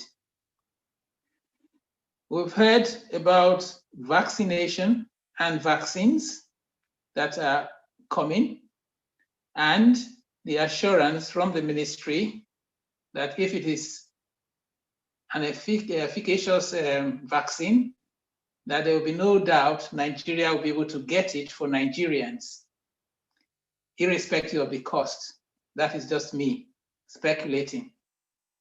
And we've also heard from the Education Ministry about the policies that they have in place, and they also have planned to implement in taking things forward post-COVID. The implications of all this from Nigerians like us, we do know that it does have implications on our social life, our economic life, and also our interaction. There's been complete change in the way we behave towards each other. There is suspicion because we don't know where the COVID virus resides, and therefore we suspect everybody around us, and that has changed the way we do things. So there's reassuring facts from the Ministry of Women Affairs, which has actually given us hope that somebody is actually fighting strongly with all her conviction to ensure that the issues about these vulnerable members of the society is heard higher up in the decision-making chain. And that's a very welcome idea and welcome news to hear. And from what we've heard so far, I'm sure members in the audience would agree that it would be useful that we support all the effort to try and improve the lot of those scientists, active politicians, and clinical psychologists. So I think those are the different summary of different presentations and what we've heard from the grapevine and the shop floor. I will give another 5 minutes, and possibly if she's not able to connect, then I think we'll summarize the meeting and bring it to a close. Okay, I understand she's coming and she's ready. So I would like to invite the last speaker, who is Mrs. Oyadiran Folashade. She is a Principal Social Welfare Officer from the Social Development Secretariat of the FCDA, representing the views of the Minister of the FCT. And I'd like to welcome you to the presentation. Mrs. Folashade, you're welcome to the presentation platform. The floor is over to you. Good afternoon. No, good afternoon. You're welcome. Hello. You're free Good to present. afternoon. Can you hear me? We can hear you loud and clear. You're free to present. Okay, good afternoon, everybody. My name is Ayendere Folashade from FCTA Social Development Secretariat of Gender Department, Child Welfare Division. Okay. I'm to talk about on the impact of COVID-19 on children and families. The coronavirus, COVID-19, has spread to all the countries in the world, which also include our dear country, Nigeria. Safe to say, to have impacted severally in all areas of life, and is as much a health crisis as it is a social and economic dilemma. The unfolding situation has disrupted all aspects of life, taking a view example. Effect on children's education. The COVID-19 pandemic led to the total closure of all schools, widening the existing inequality among the children, while the children from the poor were already most at risk of being excluded from getting quality education have been mostly affected. Children receiving no education. Evidence shows that many children did not receive any form of education after the closure of schools in the FCT and other states in Nigeria. Children, especially from low-income families, did not learn again as their parents could not afford to pay for the services of private tutors, thus resulting to no learning for them until school reopened. Children receiving no teaching. Majority of children and adolescents were no longer receiving instruction, feedbacks, or interacting with their teachers through lecturers. In the case of students who still have access to their teachers during the lockdown, the female child was disadvantaged.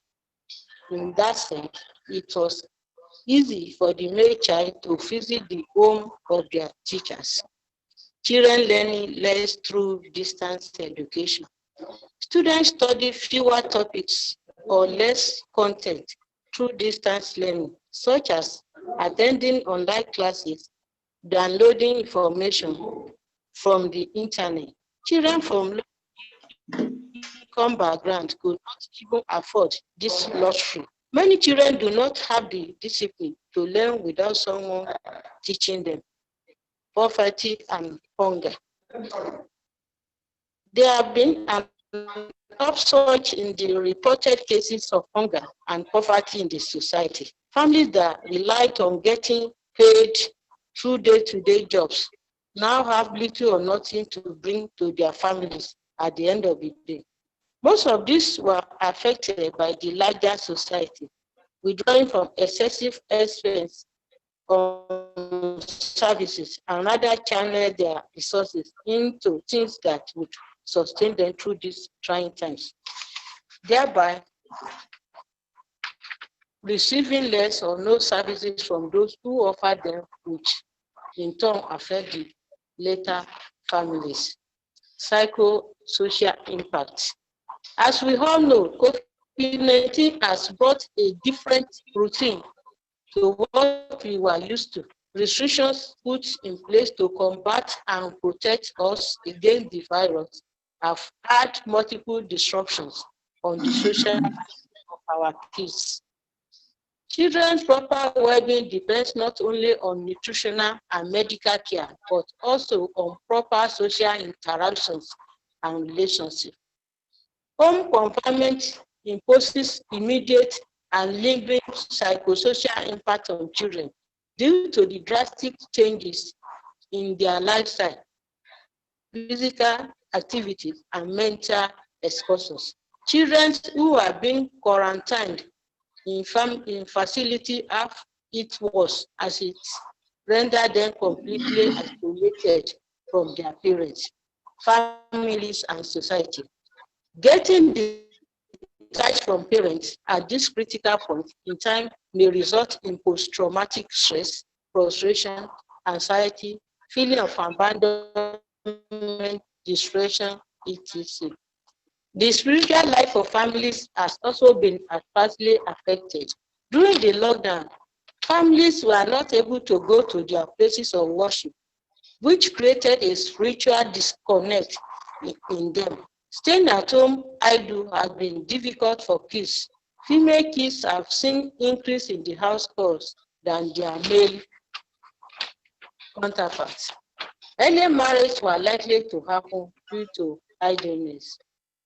In that department, witnessed an increase in children brought to our existing facilities for custody due to poverty and inability of parents to take care of them. There have been an upsurge in cases of gender-based violence, especially against the girl child. Action taken by the department. Palliatives were distributed to cushion the effect of COVID-19 in FCT residents. Our sexual and gender-based violence units have been on red alert to attend to all cases. Increased consultation with children's home on how to accommodate more children. In conclusion, the coronavirus pandemic has had multiple ripple effects on families, children, community, and the world at large. I implore every one of us to contribute in every capacity to help cushion the effect of the pandemic on the society and the world at large, so we can get back to the beautiful world which we had before the global pandemic. Thank you very much. This is my presentation for now. So if there's any question. Okay, thank you very much, Mrs. Folashade, for keeping to time. And I'll just quickly look through the question bank to see if they have any questions for you. Okay. So while waiting for the questions, I just wanted to find out from you what you people noted within the FCT as the pressing problems that was created by COVID-19, especially the care of children and the vulnerable group within the FCT. If you have any statistical information to share with us, that would be quite useful. About the statistics, I will not be able to give anything on that because I don't want to gamble. So okay, I don't have that information. Okay, that's fine. So I think what will happen, I will harvest some of the questions. If they come through later, then I'll be able to put it through either live or after the conference. Then we answer the questions and we can post it on the site in relation to your presentation. Okay, so I'd like to thank you again for having and finding the time and all the pressure of things to be able to come and present on behalf of your ministry. We'd like to thank you again, and we're grateful on behalf of the board and the executive team from Lady Helen. Thank you very much, Mrs. Folashade. Thank you. Thank you. Thank you for giving me the opportunity. Okay. Yeah. Right. So with that final presentation, there have been some questions from the previous speakers, which I will just read out so that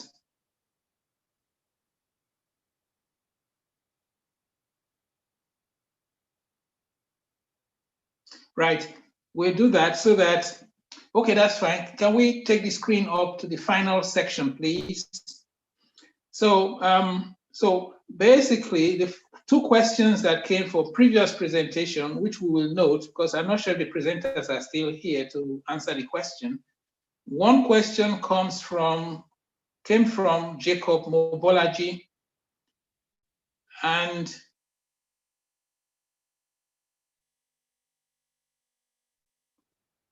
Right. There was one question for you, madam. I can't get the name of the questionnaire, but the question is, the palliatives that were distributed in the FCT, did they get to the vulnerable people that were needed for? And how was that carried out?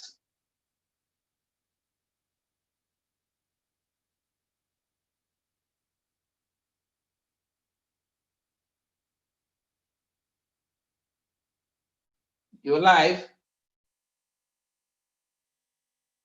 Can you unmute yourself, please? Yeah, go on. That's fine. Go on. Yes.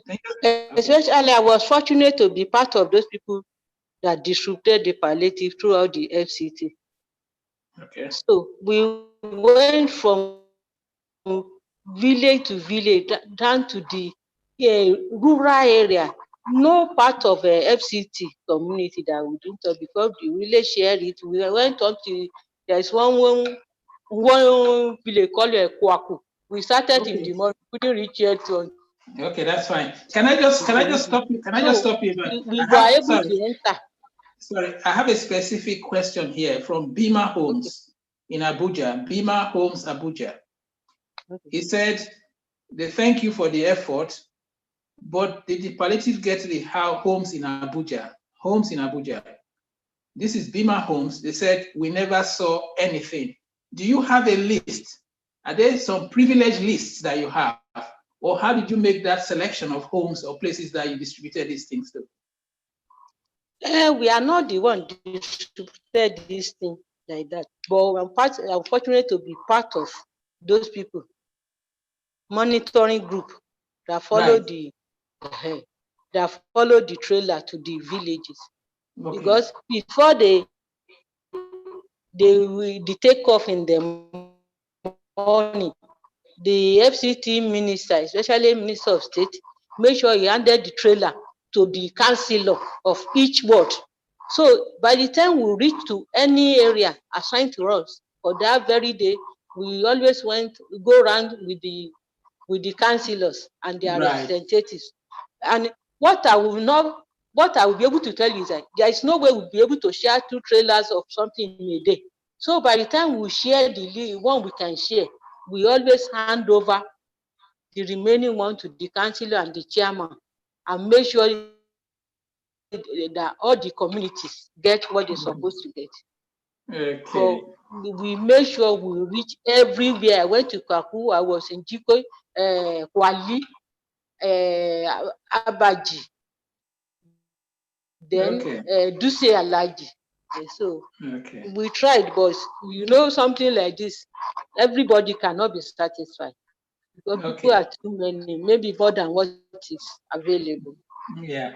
So I think that's very helpful, very, very helpful. But also it highlights the issue about problems relating to distribution.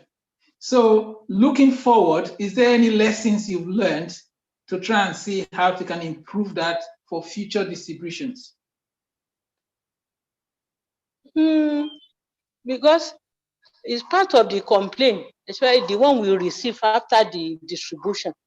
Yeah. Even in my area, some people will tell us that they don't even know that they were sharing anything. Then this politician, despite the effort made by the minister and the FCTA and to distribute this thing, they make sure it's only that the complaint, I'm not sure, that it's only their followers, their supporters that receive this palliative.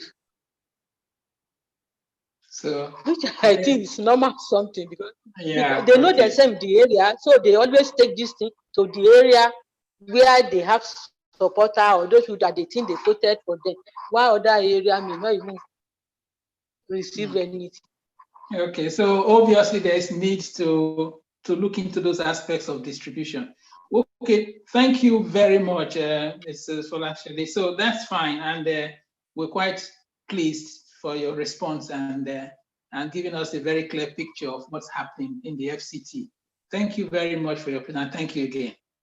Thank you. Okay. So just to round up, the questions I wanted to raise is relating to the previous speaker. I think it's more to do with women affairs. We're going to put that in the context of the questions, which we're going to put the answers online once that's actually prepared. The first one is from it's from Mrs. Ladditon. She would like to know if the Ministry of Women Affairs is receiving the support of the National Assembly in the domestication of these acts. I think that's a very telling question, and I'm sure the minister will be very interested in answering that question. So we put that across. The other question is from Jacob Mobolaji. The question is, what measures will the Ministry of Humanitarian Affairs put in place in order for them to have great impact in the lives of the vulnerables?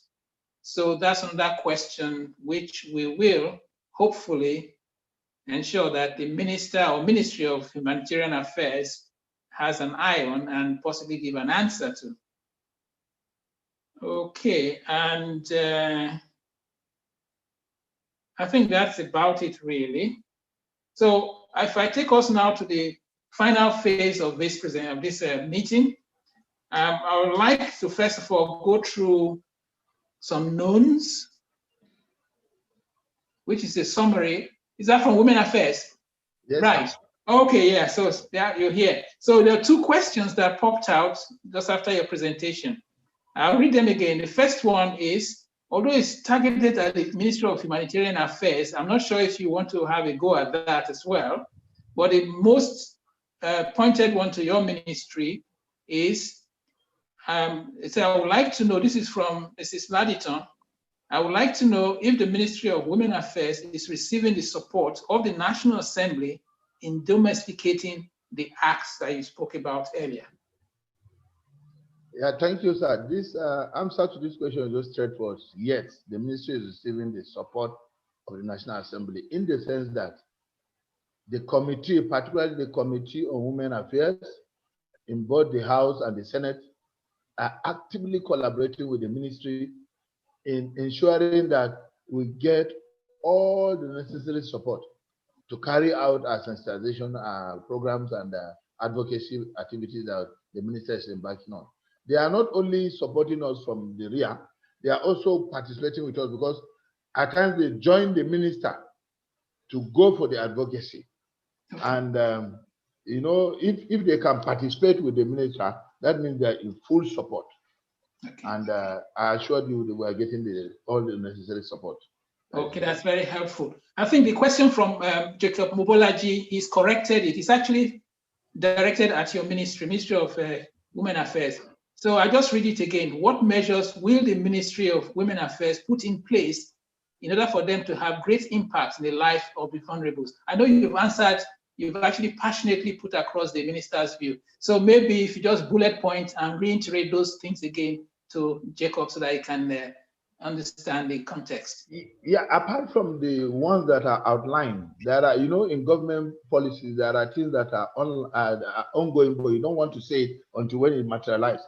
But I want to assure you now, we are making frantic effort to see that this palliative and all these assistance are not just a one-time, one-shot issue, one-time stop-shop issue and helping people. No, we want to make it a budget line, whereby there will be a budget line.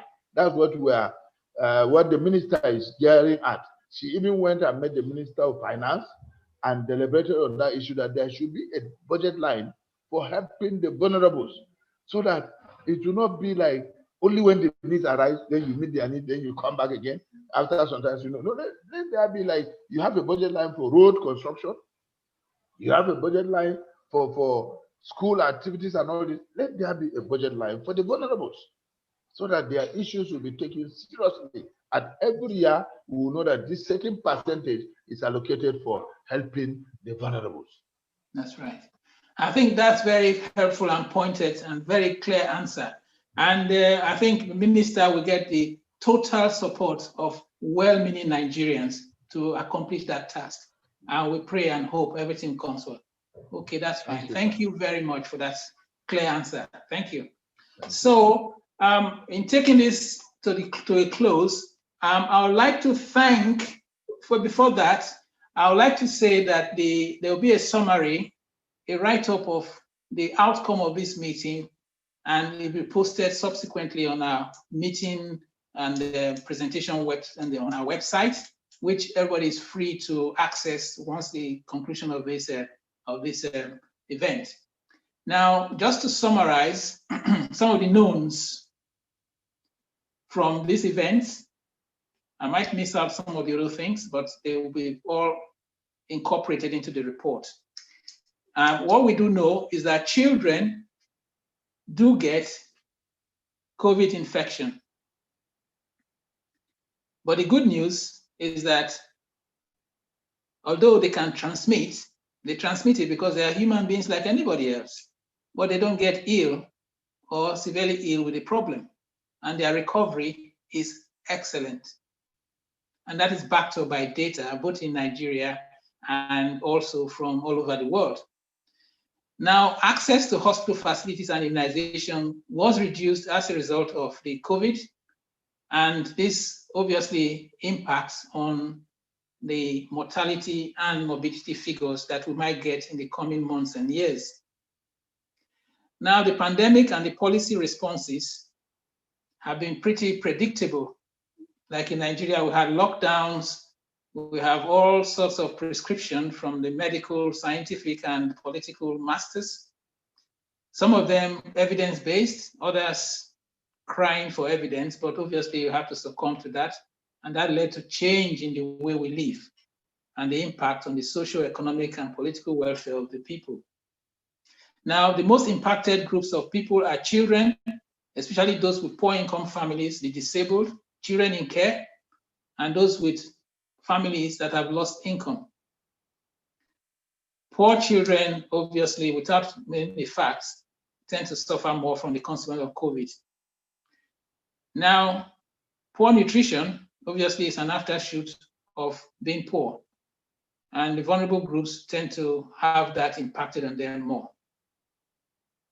And we also heard about the issue about physical abuse, gender-based violence increasing, reduced immunization, impact on schools and education, and also the child rights not being enacted in all states of the Federation, and the need for that to happen, and a very positive and proactive action of the Minister of Women Affairs to try and address that in her own way. And I think that needs commendation and a lot of support. So with that in mind, I would like to sincerely thank all our presenters who presented on behalf of their ministers and ministries for a very informative afternoon. And on behalf of the board and the executive team of Lady Helen, we would like to say thank you and thank you again for giving us the opportunity to hear from you and to keep us better informed within the sector. And also to remember that vulnerable groups should not be an afterthought or after thinking. It should be part of the mainstream. And I quite agree 100% with the Minister of Women Affairs that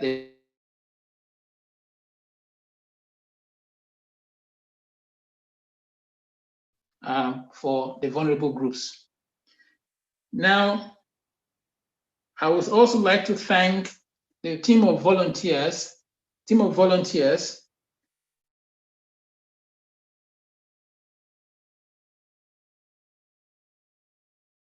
coordinator who has made sure that this happens, this summit happens.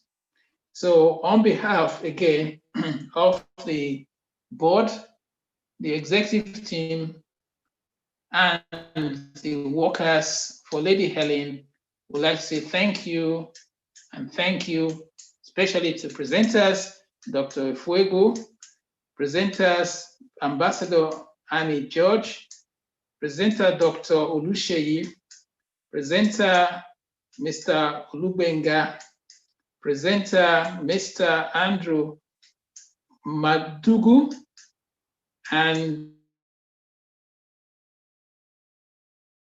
thank you and God bless. Bless us all and God bless Nigeria and its leaders to give us the directional policy that we need to survive. Thank you all and God bless. That brings this summit to a close. and we'll be in touch with the summary in due course. Right, FACADO wants to make some clarification.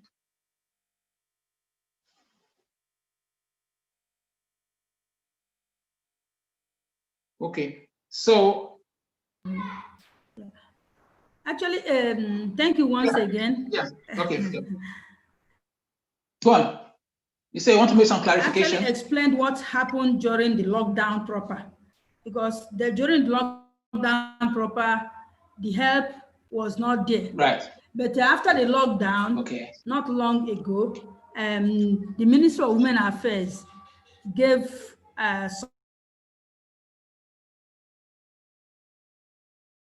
campus. So we really appreciate them for that. Thank you. I think that's very clear. Okay, that's fine.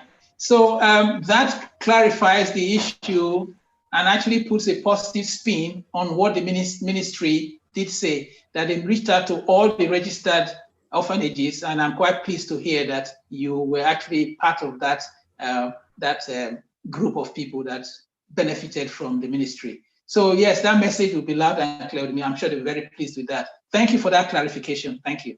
Okay, so with that, I think we bring this summit to a close, and I again sincerely thank everybody for making this a success. And we look forward to the next one next year, and keep safe and God bless and be safe. Thank you.